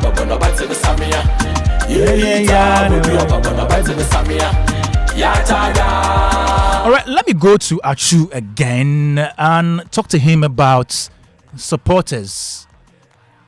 Okay. We'll try to see if there is any updates on our supporters in the other countries, okay, in US, Canada, Mexico, who will be going to the various destinations or the various venues to go cheer our footballers on. Okay, so we'll be looking at that as well, because we had information that we wouldn't be able to transport Ghanaians from here to US or Canada or to Mexico. So, you know, our Ghanaians living abroad in US, Mexico, in Canada, there was going to be a parameter for deciding who goes, who goes support, and we're still yet to get more information on that. Achu, if you are there, kindly help us. Let's try to get Achu back, and then all right, to give us more information on that. All right, Uncle Ken. Yeah, you said something. No, that's true. I mean, are we sending people to, go and cheer up the Black Stars as normal? The information coming out is a bit lopsided. Mm-hmm. You know, you cannot really say we're not or we are. I happened to chance upon a Ghanaian living in Canada who spoke on, I don't know if it was Ekusi sang or one of those programs on our sister station. Mm-hmm. I think it was on Asempa. Okay. Was it on Asempa? I'm trying to figure out.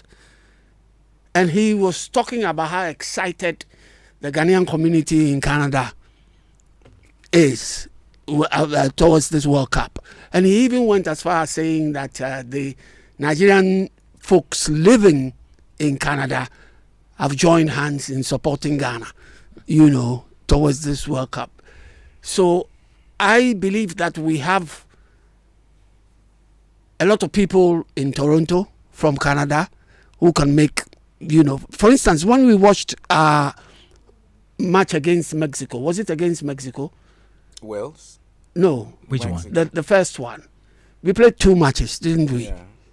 The first one was against Mexico, I think, and the second was against Wales. Yeah.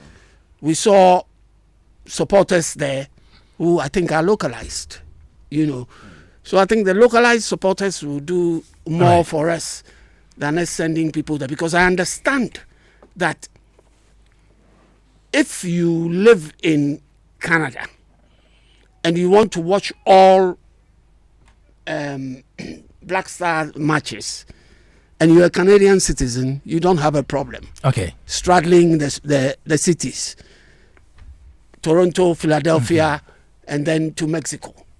Okay. But if you are coming from Ghana to go support, you need to be able to get transit visas in Ghana for all the countries that you need to visit. Because otherwise, if you don't, please, you will not be allowed. I'm not cutting you. Abeku is on now. Okay. So let's talk to Abeku. Good evening, Abe. Good evening, Bro Kwame. How are you doing? By God's grace, and good evening to seniors in the studio. All right. How is the vibe on your side? We getting ready for the World Cup? Oh yes. First of all, let me thank you for the opportunity and bring you greetings on behalf of our CEO, Honorable Mamie Fuawajeto, and also on behalf of our Minister, Honorable Mamaga Ablaji Gomashi. Yes, we're ready, as you rightly mentioned. Ghana Tourism Authority takes advantage of this FIFA World Cup as a unique opportunity for national engagement and tourism promotion, youth participation, cultural exchange, and economic stimulation, and also global visibility.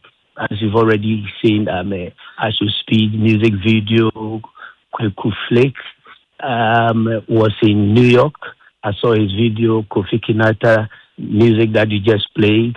And from the engagement that the Ministry of Finance World Cup Committee launched with Shatta, Stoneboy, and all the artists. So we leverage on all these opportunities and then position Ghana as a preferred destination for tourism. The Ghana Tourism Authority, we have come up with a program called 16 by 16. It's a watch party. Actually, those who will not get opportunity to go to Mexico, Canada, and the United States, here in Ghana, we want to create an opportunity, an environment that in the communities they can come together. So we'll be screening some of the matches. All the Ghana matches, we'll screen all the group 3 matches. Then we're looking to also screen some major matches. Spain, Germany, France, Brazil, Netherlands, possibly. So that is what I can say about the preparation of And Ghana you are doing tourism. that across all the 16 regions? Yes, the 16 regions. That's why we call it 16 by 16. It's a watch party. What we want to do, we want to also promote night economy because of the time of the matches. So we have approached the 24-hour economy secretariat and they've heeded to our call. In the course of the week, we'll break news on that. 24-hour economy will come and support us with vendors. Vendors like food, beverages, and all that at the screening of venue centers that will be doing the screening so that they can also sell, make some money for themselves, and also promote entertainment and sports development. We have spoken to the Professional Football Association, they call them PFAG, and the academies, to also mobilize some youth for us, to create that euphoria around the viewing center. So the Kolomashi, the Jama, the discussion, the debate. So that is what will go on. But we will start with Ghana matches, which is the 17th. However, we are going to do the Golden Triangle, Accra, Kumasi, Takrade, with the opening match. So this opening match, Accra Sports Stadium will show the live matches. And when you come there will be music, entertainment, food, refreshment, and all that. Like I said, create opportunity for local vendors and businesses.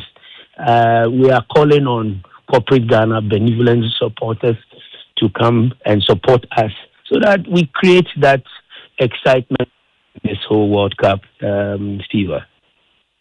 Okay, so Abe, what you're talking about now is what you're doing in Ghana. So beyond Ghana, in Canada, Mexico, the USA, what are you doing? How are you plugging tourism in those areas? Well, thank you. In Boston, we are doing activation. We are going along with some vendors, local vendors, Kinte, Sherbata, Artifact, Art Crafts. There's going to be fun park in Boston and Philadelphia. Then His Majesty Otumfuo will be in Canada for the opening match. So there's a whole crew of vendors, those in fashion, those in art crafts, behind the stadium and the designated places that Ghana will create the fun park. For now, I am concentrating on the local one, the 16 by 16. There's a team that Abe, is also... Please, before we come back to the local one, the 16 by 16, let's dwell a bit on the Otumfuo one. Is he doing that in collaboration with the GTA, or is doing that out of his own volition? His Majesty is not doing that with us. We are leveraging on opportunities that present itself. So when we heard that His Majesty is going to Canada, we jump on it to engage some vendors and organizers and the Ghanaian community who are organizing the event. What can the Ghana Tourism Authority also do for the community and the fans that will come and watch the Ghana match? So we are not doing it with His Majesty. I think it's a special arrangement of His Majesty and some organizers, but we are taking advantage of that. Abe, in all these, how are you also collaborating with the Black Star Experience? Where do they come to play in this equation? Come again, I lost the connection. I'm talking about the Black Star Experience. Are they involved in any way? Oh, yeah, sure. See, all this, we are under the Ministry of Tourism. I did mention some of the agencies. The National Sports Authority is giving us the stadium facility, Accra Sports Stadium, Kumasi Sports Stadium, and Cape Coast Sports Stadium for the screening. So we are getting the venue for free. We are not paying for the venue. Sponsors are helping us to do this, the screens. For instance, MTN will help us in Takoradi. Then the U.S. Embassy is partnering us to do Cape Coast, Elmina. So when you come to Cape Coast, Elmina, the viewing center, you see U.S. Embassy and U.S. Embassy businesses or vendors also displaying their products at the viewing center. In Kumasi, we are doing it with the British High Commission. So staff of British High Commission will be in Kumasi, Ratri Park, and Kumasi Sports Stadium. We are doing it in partnership with them. If you go and check U.S. Embassy website, social media, they have shared the 16 by 16 that we posted yesterday. That confirms their partnership with Ghana Tourism Authority. And Coca-Cola is coming in, and I think my marketing director informed me that KGL is also coming in. So we'll finalize this sponsorship, God willing, by close of business Monday. Abe, Jesse Japan and Francis Dweku says something about corporates Ghana getting into this. That's one thing. And apart from that, they also mentioned how we can leverage this to promote December in GH. Okay. Do we have activities like that, geared towards that objective? Yes, absolutely. As I mentioned, there are a number of activities that will go on in Boston, Philly, and then Canada. And those events are targeting the diasporan market. So that is where the focus is, leveraging on the World Cup in Canada and Boston and the Philadelphia to market our tourism product. And as you mentioned, December in GH is the new tourism experience for millennials, Gen Zs, and those who want to have party, fun concerts, and what have you. We're also selling our second emerging tourism destination event, Easter. So because it's a low season, we are selling it to those who don't know activities that takes place in the country, because they don't just want to come and visit the tourist sites, the slave dungeons and forts and castles and just that, but they also want to have fun. So we need seasons that there are parties, concerts, events, fashion, music, and what have you. And you can attest what happened this year, Easter. So Easter has become a second season. So we are not selling only December in year, but we are selling the experiences that you have. We are getting into festival season starting July all the way to October. You know, from the Fit to all the Ahubakese, the Adai, and all that. So the engagement that will go on in the diaspora market, we are selling the various tourism seasons. And Jesse will tell you what happened in Axim in Crawford last year about Nkrumah Fest. It was massive. So we are adding all these festival experiences to our tourism sites and attractions as a package. So we are selling 10 days package, peak season, off-peak season. And our peak season starts from summer, from July, August, September. Then it continues December, January. Then we'll come to March, April. June, rainy season, is not good for outdoor events. So as you can see, inbound numbers are coming down.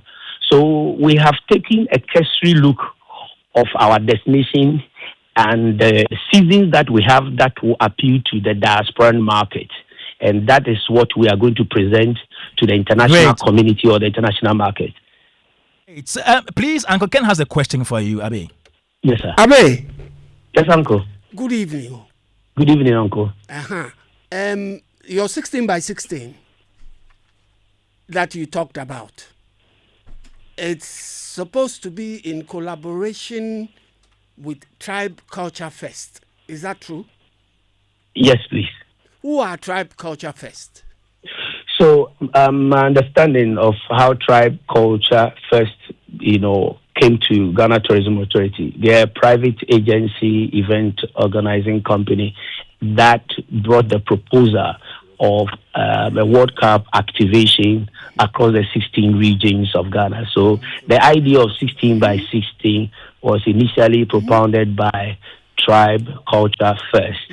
However, the Ghana Tourism Authority, with its existing structure of regional offices across the 16 regions, will be the implementing partner of the idea. So Tribe Culture in the agreement also may help in mobilizing sponsorship. So they went to, I think, KGL and Coca-Cola to get some sponsorship for us. So that is the partnership. Oh, okay. Okay. But Abe, the Tribe Culture Fest are also supposed to be very heavily involved in activities outside Ghana. Sure. For instance, I mean, they are very heavily involved in the Ghana Fan Fests that are happening at the various... Philadelphia, Boston. Yes, Philadelphia, Boston. And they are supposed to have programs that will feature authentic local food markets, high life, Afrobeats music, and traditional attire showcases to engage the diaspora and local football fans. Right. Is GTA involved with all this as well, or they're doing this on their own? So it's, like I said, it's a complete package. The Tribe Culture is not an organization that is working with only Ghana Tourism Authority, but even the National Sports Authority and other government agencies. But, collectively, we are all working together to achieve all the goals that you mentioned. So they have the capacity.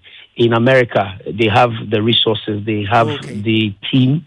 So we are also leveraging on their strength to showcase destination Ghana. Okay. Thank you, Abe. My pleasure. Before you go, I know the role tour companies are playing in this regard, transporting some funds from here to the various destinations. How involved are you? How do you collaborate with these tour companies in seasons like this? Thank you for this question. I think we saw a number of tour companies that are developed or designed packages that they were selling. Some were doing it directly with the Ministry of Sports, and some were also doing with other government agencies. For us, once the travel and tour company is licensed by GTA, we know that it's in the overall interest of our country. But we are not dealing with tour operators directly as in engaging them or assigning them in any role. But they are also taking advantage of the World Cup opportunity to sell packages. I can't mention name, but I know of Adanse, I know of Litina Travels, the Kempons, Dr. Hassan Ayariga's travel companies. We know that they've launched their packages and they are selling. So the ultimate aim is to mobilize people to come to the various centers that Ghana will be playing the matches, and also help us to drive the promotional agenda. All right. I think we will leave you here. And if there is anything to talk to you about, we will get back to you again. Thank you so much. Gilbert Abeku Agri, who is Deputy CEO of the Ghana Tourism Authority. Thank you so much for your time. Thank you, sir. All right. So that was Abeku Agri Santana Gilbert. He is the Deputy CEO of the Ghana Tourism Authority. Okay. Oh no, we wanted listeners to know. Yeah, it's a very concrete source. Yes, very concrete source. It's a very concrete source. Okay, kindly check your microphone if it's on. Your mic from there. It's on now. Okay. So it's been off. So say that again. No, I won't repeat. Okay, so Uncle Francis, Uncle Jesse, and Uncle Ken. Abeku has spoken. Has he answered the questions we asked early on? Well, I think, and thanks Abeku for making the time. I think there's a lot that's happening. A lot happening around the World Cup, both outside and then here domestically as well. I think the time of the matches would be a bit of a constraint. It's not helping much, because usually the time difference, and the time zones factor makes it like most of the matches you play in the evening and even sometimes in the night, so it will not help much. But I think they're making the best out of that. But I see a lot happening, but there seem not to be proper, in my view, coordination, at a certain level, where that okay, this is our big idea and this is how we are going to implement it, throughout. So different activities happening, private activities, but it's good that we're trying to leverage those to, also see what we can do. But I feel that we must have a strategy first of all. Maybe it's not properly explained or seen happening. Like we said, you haven't seen on the media a properly coordinated campaign that says that this is what we're going to do, this is what we're doing, this is what we're doing. I remember many years ago, I don't know if Kwame you were born then or how old you were at the time, before the Seoul Olympics. I don't know if Uncle can remember. Mention the year. The Seoul Olympics. Mention the year. So Olympic was 98. Sorry, 88. 88. I was young. How old were you? I was 3 years old. Yeah, and there was a campaign. Get Ghana gold, get Ghana there. That's the story. Yeah, you know what I mean. Get what? Get Ghana gold, get Ghana there. Okay, which meant there was a whole song, music around it, the whole campaign. So you saw it. You always, it was ringing. I know the song. It's ringing in my mind as I sit here. How many years ago? Get Ghana there.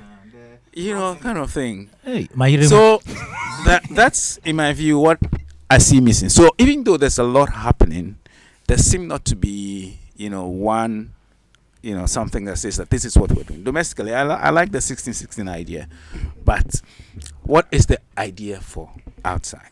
What is the what are we doing for outside? So many activities happening and we have to do all of them. But in my view, there must be something that says that deliberately after the World Cup, when we measure and tick boxes, these are the boxes that we're going to take. These are the things that we're going to say. And as Jesse mentioned rightfully, we only have about 3 months before the December in GH after the World Cup.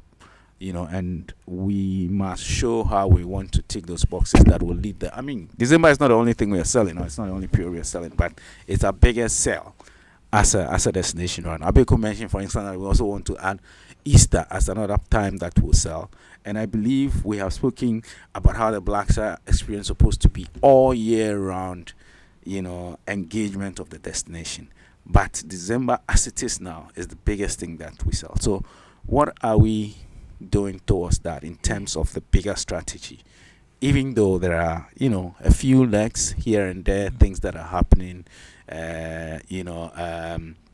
trade things happening, cultural things happening, and all that. But I think that we must bring all together. And if it is not now, then I don't know when. Francis, the point you're making leads me, Kwame Mepacho, no, it's fine. leads me to ask you and Jesse a question. From your submission. I hope I've studied for this question. Oh, Jesse, but you have an encyclopedia in your head. The GFA is in charge of football. Okay? So we're looking at the Black Stars as a product. Like you're saying. They're going to a tournament. And that will involve so many other agencies outside the GFA to prosecute to the benefit of this country. So we have the GFA who are in charge of the football that is going to be played by the Black Stars.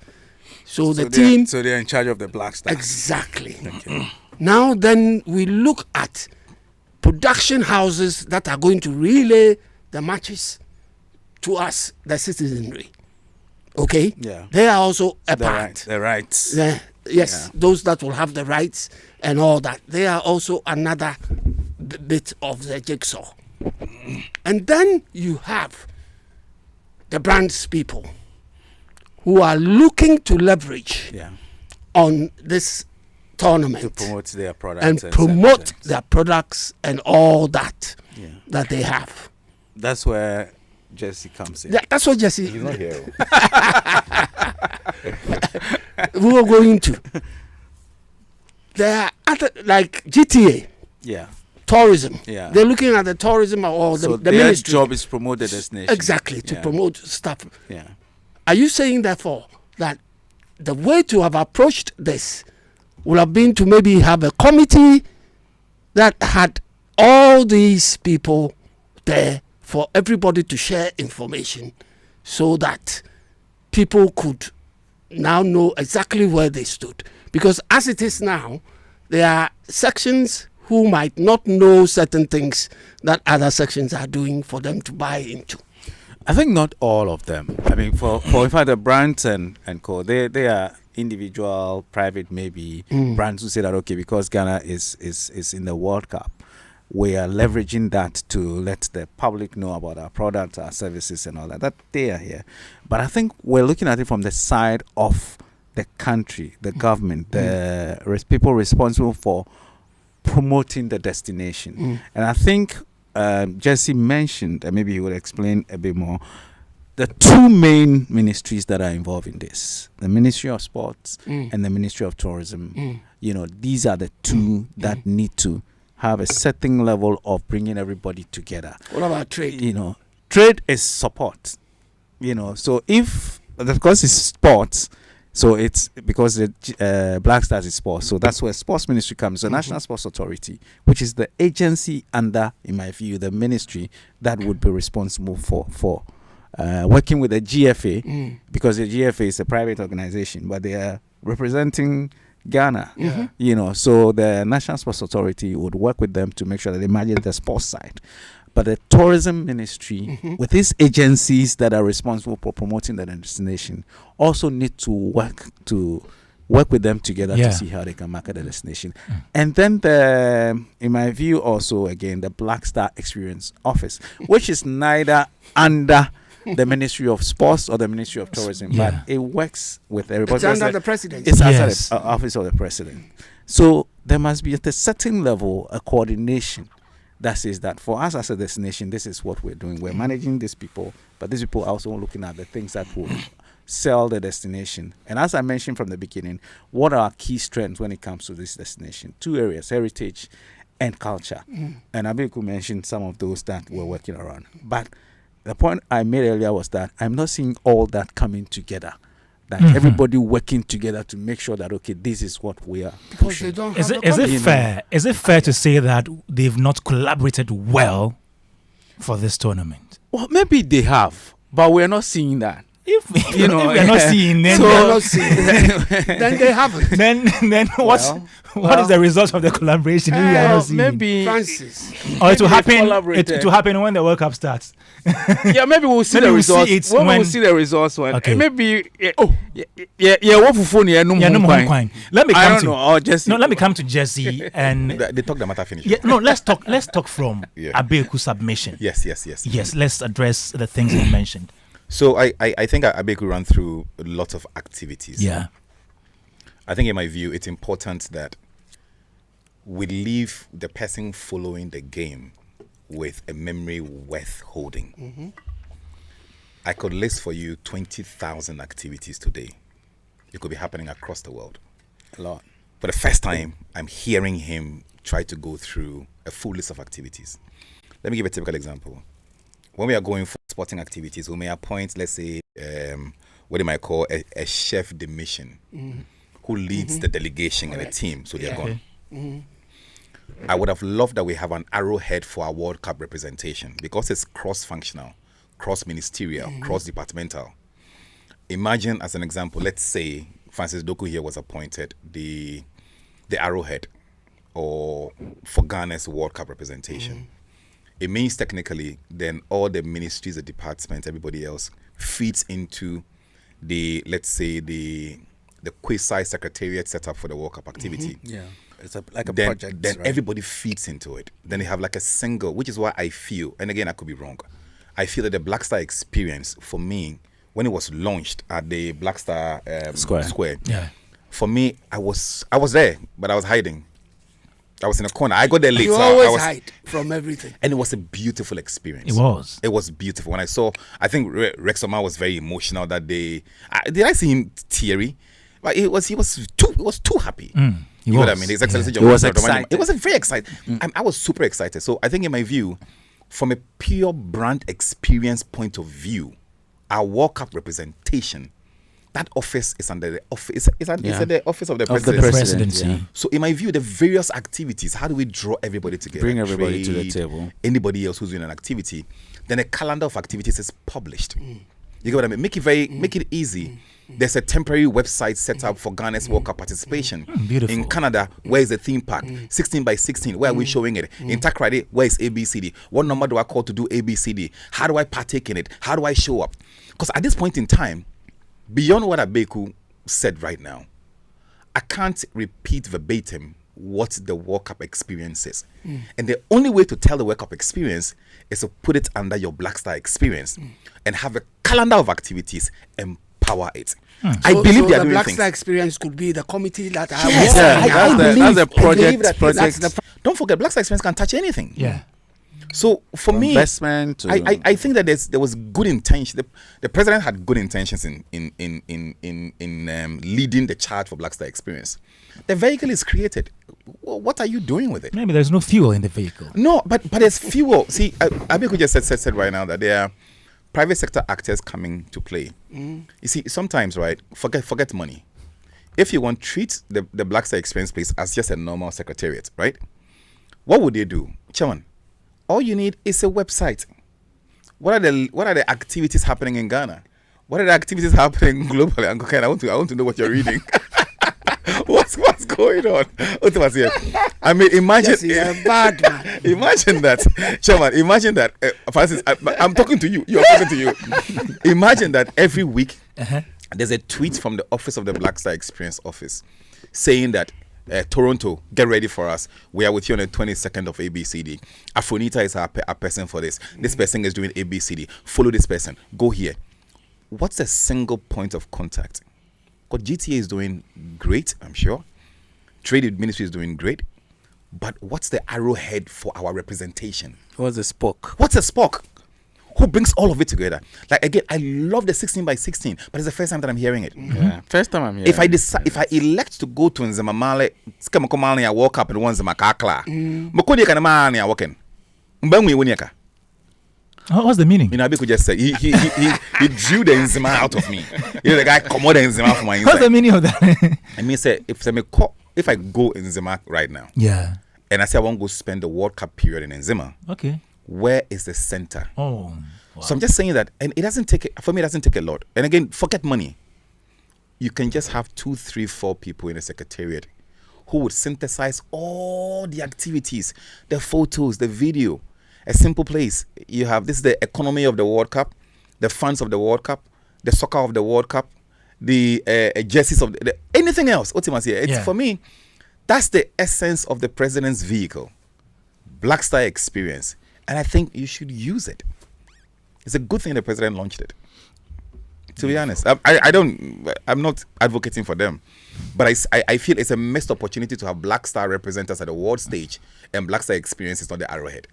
So I think, Kwame, the point is that everything has to come together, pre, during, and post. Yeah. Right? Yes. So yes. Between now and the World Cup start, we have what 5 days to the World Cup itself. What are the 11 things days that would have been done maybe a month prior within the period of the 2 months of the World Cup? That is, we're going to last the entire 6 weeks of the There's World so Cup. much time. We can do a lot of things. Happen? Yeah. Even when we're not there, assuming Ghana get exited at a certain point, what are some of the things that we still would do for the destination to still be in the face of people? And then after everything else, what do we do leading towards the big December engagement? Right. So GTA says detailed locations for each region have been published on its website and social media slides, so fans can easily find a viewing center near them. Okay. So you go to their social media handles and their websites. So we'll go to GTA for the 16 by 16. Yes. Then we go to Adanse for the travel experience. Then we'll go to the ACID or Assad guys to know the other one. Yeah. We'll go to then we'll go to Ministry of Trade. Ministry of Trade and to go and see what they're also doing. Yeah. Well, actually, let me get to Achu again. So, how do our fans get there? Achu, I think sometime last week we had information that we're going to rely. Leaving tonight. Okay. We're going to rely on Ghanaians living in the US, in Mexico, Canada, to go support the Black Stars. Achu, do you have any updates on that to give us?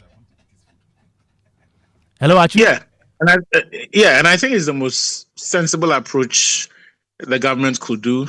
I have never been a believer in literally paying people to go and support their country, because that's what we have done in the past. And if you look at this World Cup, this is going to be the most expensive. And so the conservative estimates suggest that it will cost between 11 and 12,000 US dollars for the group stage alone to cover one fund to go and support the Black Stars. That is one fund. The conservative estimate is just 11,000 US dollars, or around 11 and 12,000. Do the maths. If we wanted to go with, say, 10,000 or even 3,000 supporters, how much is that? So I think the president made the right decision in saying that this is too expensive, we are not going to do it. Rather, it is the supporter unions that we have here who are not a lot. I think you are probably talking about less than 500 who will be supported to go there and support the country because they have earned it. They are the only ones who make it a point to travel throughout the qualifiers. They follow the team to different places to go and watch and support the Black Stars. And so if you are looking for a group to go to support or facilitate their trip to go and support the national team, I think that you cannot look beyond them. As we saw in the Ghana-Wales game, there are always big diasporan communities in these places that are happy to go into the stadiums to support the Black Stars of Ghana. In fact, on Tuesday, there were more Ghanaians inside the stadium than the Wales spectators themselves, which was shocking. And I suspect that at the World Cup, you are going to find more Ghanaians there, be it in Canada or Mexico or the USA, who will be there to support the Black Stars. And if push comes to shove, I would rather you sort of facilitate, or I don't know, if you have to give a discount for the ticket prices, do a top up for those who find it too expensive to buy. Say, maybe if the ticket is going for maybe $400 and government is prepared to pay $200, and if you are interested, you pay the remaining $200 to go and support the Black Stars. That is way cheaper than paying $12,000 for one fan. You get the point I'm making. So I think they've gone about this the right way, in terms of not spending millions of dollars just to airlift supporters to go and watch the Black Stars and come back.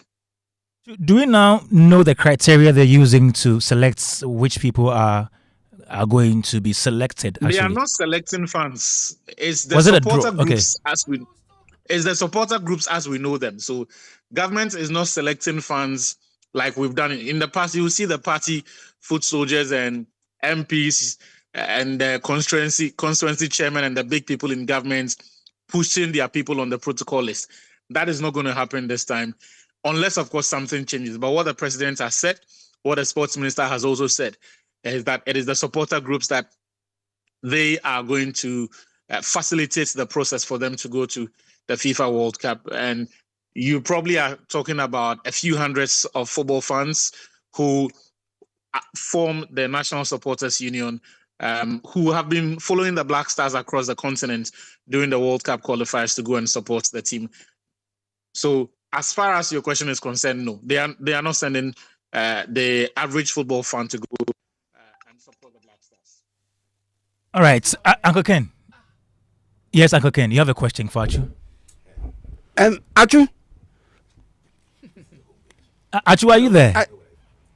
I can hear you, but your voice Achu is gone. faint. Oh, Achu is there. Achu can hardly hear you. Okay. But please ask the question. No, I wanted to ask him Okay. if he's aware of... He can hear you. Achu, can you hear me? Yeah, I can hear you. Oh, thank you. Are you aware of the FA sending about 250 supporters, bloggers and stuff to the World Cup? No. There was a raffle that was introduced, I think, a couple of months back. Mm-hmm. That was not by the FA, but I thought this was by the National Lottery Authority. It never saw the light of day.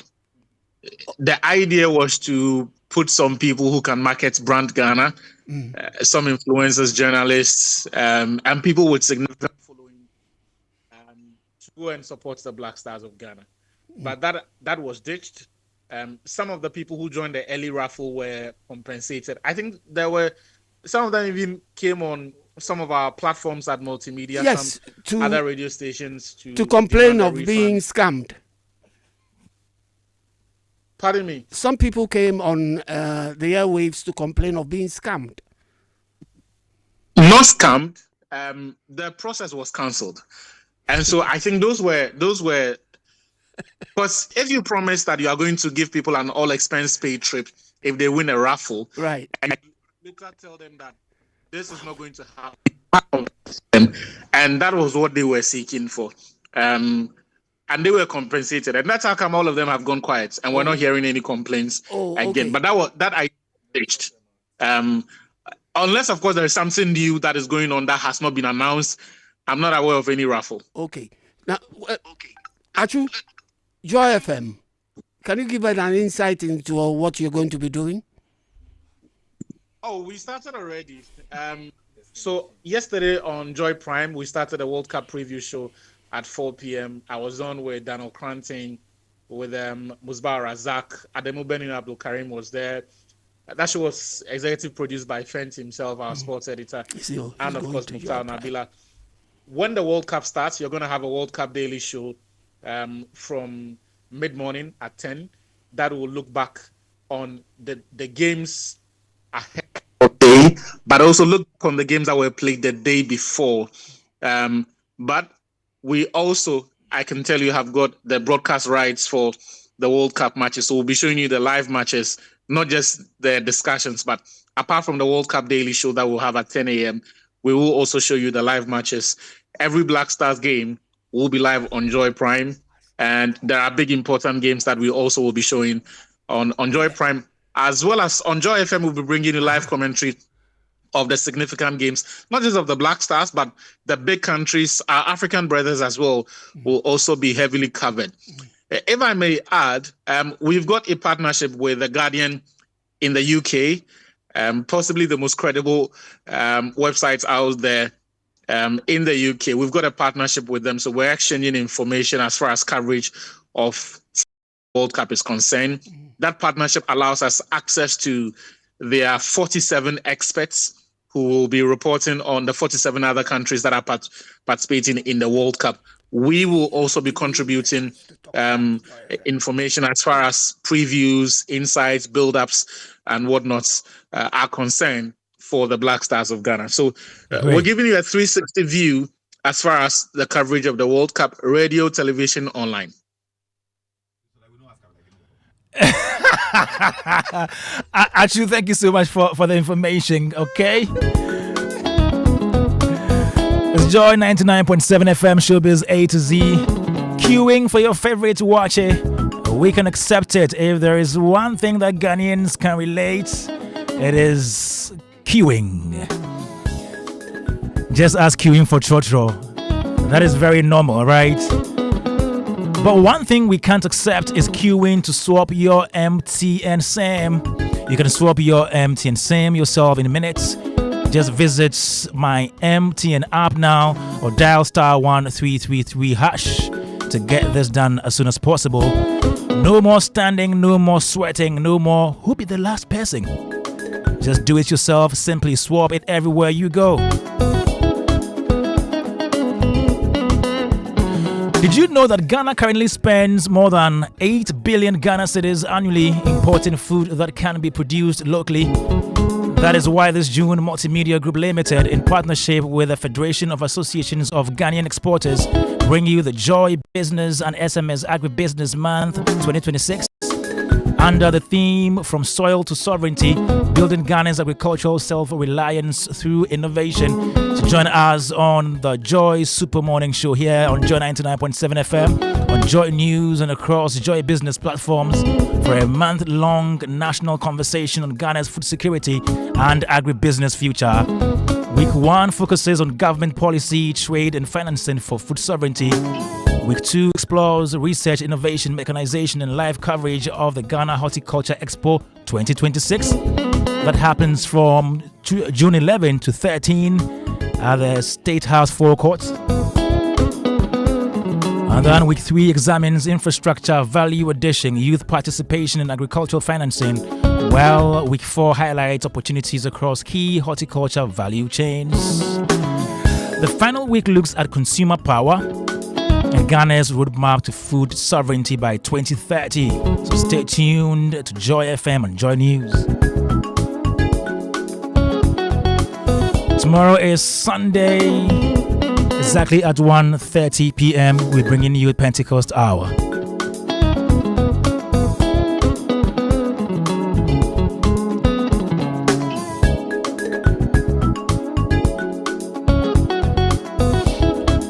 All right. We're just about wrapping up. So I'll go around 2 minutes each. World Cup starts in 5 days. Ghana plays Panama in 11 days. Then we play England on 23rd, 27th, Croatia. All right. Okay, so we are going, Uncle Francis. Coming another big moment for us, for Ghana, and I'm very happy that we've qualified to the World Cup because it's always an opportunity for us to really showcase our country and everything that we represent to the world. We started in 2006. We continued 2010, we did 2014. I think we missed out one, and then we went 2022, and we're back in 2026. It's another opportunity. And as things always happen in tournaments, maybe just apart from the last one, when we meet the big boys, we really show up. You know, in 2026, Czech Republic was the number 1 ranked country on the FIFA rankings. We met them, we shilly them. Samoan scored the first Ghanaian to score at the World Cup, and we really dealt with them. We met Portugal in the tournament. We drew. We met Germany. We drew. We beat Italy, in 2026 and all that. We almost went past Uruguay in 2010 to the semi-finals. Unfortunately, we couldn't. But I'm just saying that every time we are at the World Cup, it's a whole vibe. We may sometimes not go with the best team compared to other countries, but when we were on that field, it's different. And I feel that we would have that moment again this time, especially when a Black Star surprises you when a lot of people do not have confidence in them. And I believe that this time, and I hope really, hope is more than believe. This time, which is heavier. Hope, believe. Hope for me now, really, hope. Because there were one or two players that I had hope would be part of it to make it solid. But regardless of that, I think it is still the Black Stars that will show up in Canada and then the USA. And as I mentioned earlier, I'm looking at us just getting out of that group, and then now everything else. We'll see it on a bigger scale. Maybe just to touch a bit on the party matter that I feel rattled. When some of our own people feel that we should have isolated him because of what England would be doing. I don't think that's right. From what we know and from the law that was handed us by the English, you are innocent until proven guilty. But psychologically, is that not going to affect him? That's something that we can talk about. Yeah. But I feel that he's strong enough. But the point some people made was that he shouldn't have been picked because of what England would do. Okay. But I think that was so wrong. Yeah. Because one, we're not going to the World Cup because of England.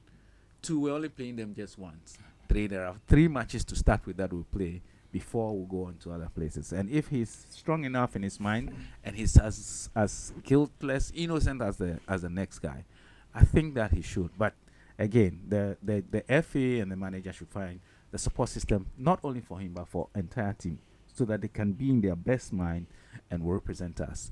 And on that day when we play England, when we beat them, I mean, for me, if we beat England and we go out of the World Cup, we have done a very good job. And so let's beat them, and let's protect the players, their mentality, their psychology, and everything. And let's go out there and represent our country very well. Unfortunately, based on the conversation we've had, it doesn't look like we are properly coordinated to our destination. But we have time, I believe, to recover and then put ourselves out there better. Jesse?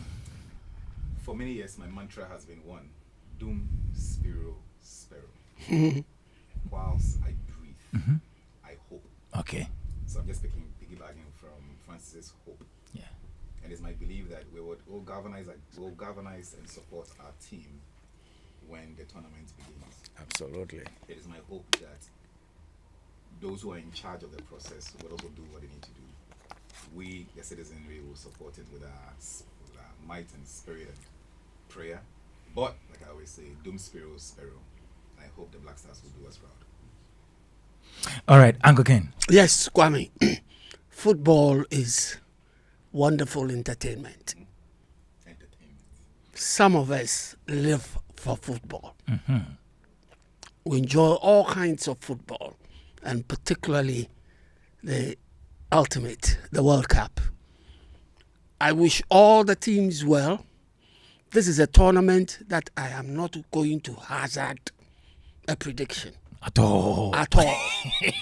Because as far as I am concerned, this tournament is open to anybody winning it. I wish my country well. I hope there are no squabbles within the camp. Pick who is best suited for a game, and may they play well. If you ask for God's blessing in football, I always say, do you think the other teams, they don't have God to wish them well? It is your ability on the pitch that will determine how far you go. Great. So I wish the Black Stars well. And I would be happy if they get far. Awesome. Achu? Hello, Achu, are you there? Okay, Achu is not there. Thank you so much, Uncle Ken. A big thank you to Jesse Ejapon. And Jesse Ejapon is lead consultant, Jesse Ejapon, and associate. Francis Doku, a COO, Maestro Africa Group and West Africa rep for Africa Tourism Partners. Gilbert Abeku Agri, Deputy CEO of GTA, joined us on the line. Victor Achu Tamaklu, journalist, Joy Sports, was also on the line. Thank you so much for listening to us. There are some comments here. Sincerely, if the Black Stars should go beyond the group stages, you will see all the hype you desire naturally come. All the hype depends on the performance of the Black Stars. Good evening. Good evening, Kwame and your uncles. Kwame, superintendent over a sports show. That's novel and unprecedented. Kofi Sikadio somewhere in the capital. Okay, I know you are in Miami, GH. Thank you so much for listening to us. We're back next week with another edition. Okay. Oh, there is another one. A lot. Okay. Good evening, Kwame Dadzie, Uncle Ken, and your guests on the show. Every business thrives on a successful brand to excel. I remember the Germany 2006 and South Africa 2010 World Cups where every business was struggling to be associated with the Black Stars brand. This time around, you can't even feel the vibe due to the weakness of the brand. This is the reason every Ghanaian should be interested in a very strong and successful Black Stars team, because in the end, they affect everything and everyone positively, including businesses. Prosper from Dakuman. Okay, thank you so much for this comments. And yeah, thank you to my producers, Philip Nye, Anita Tay, Ida Leme, Kwekwe Misa, Olivier Fagnon, DJ Wubete. My name is Kwame Dadzie, and a big thank you to our sponsors, MTN and Superstar Multi.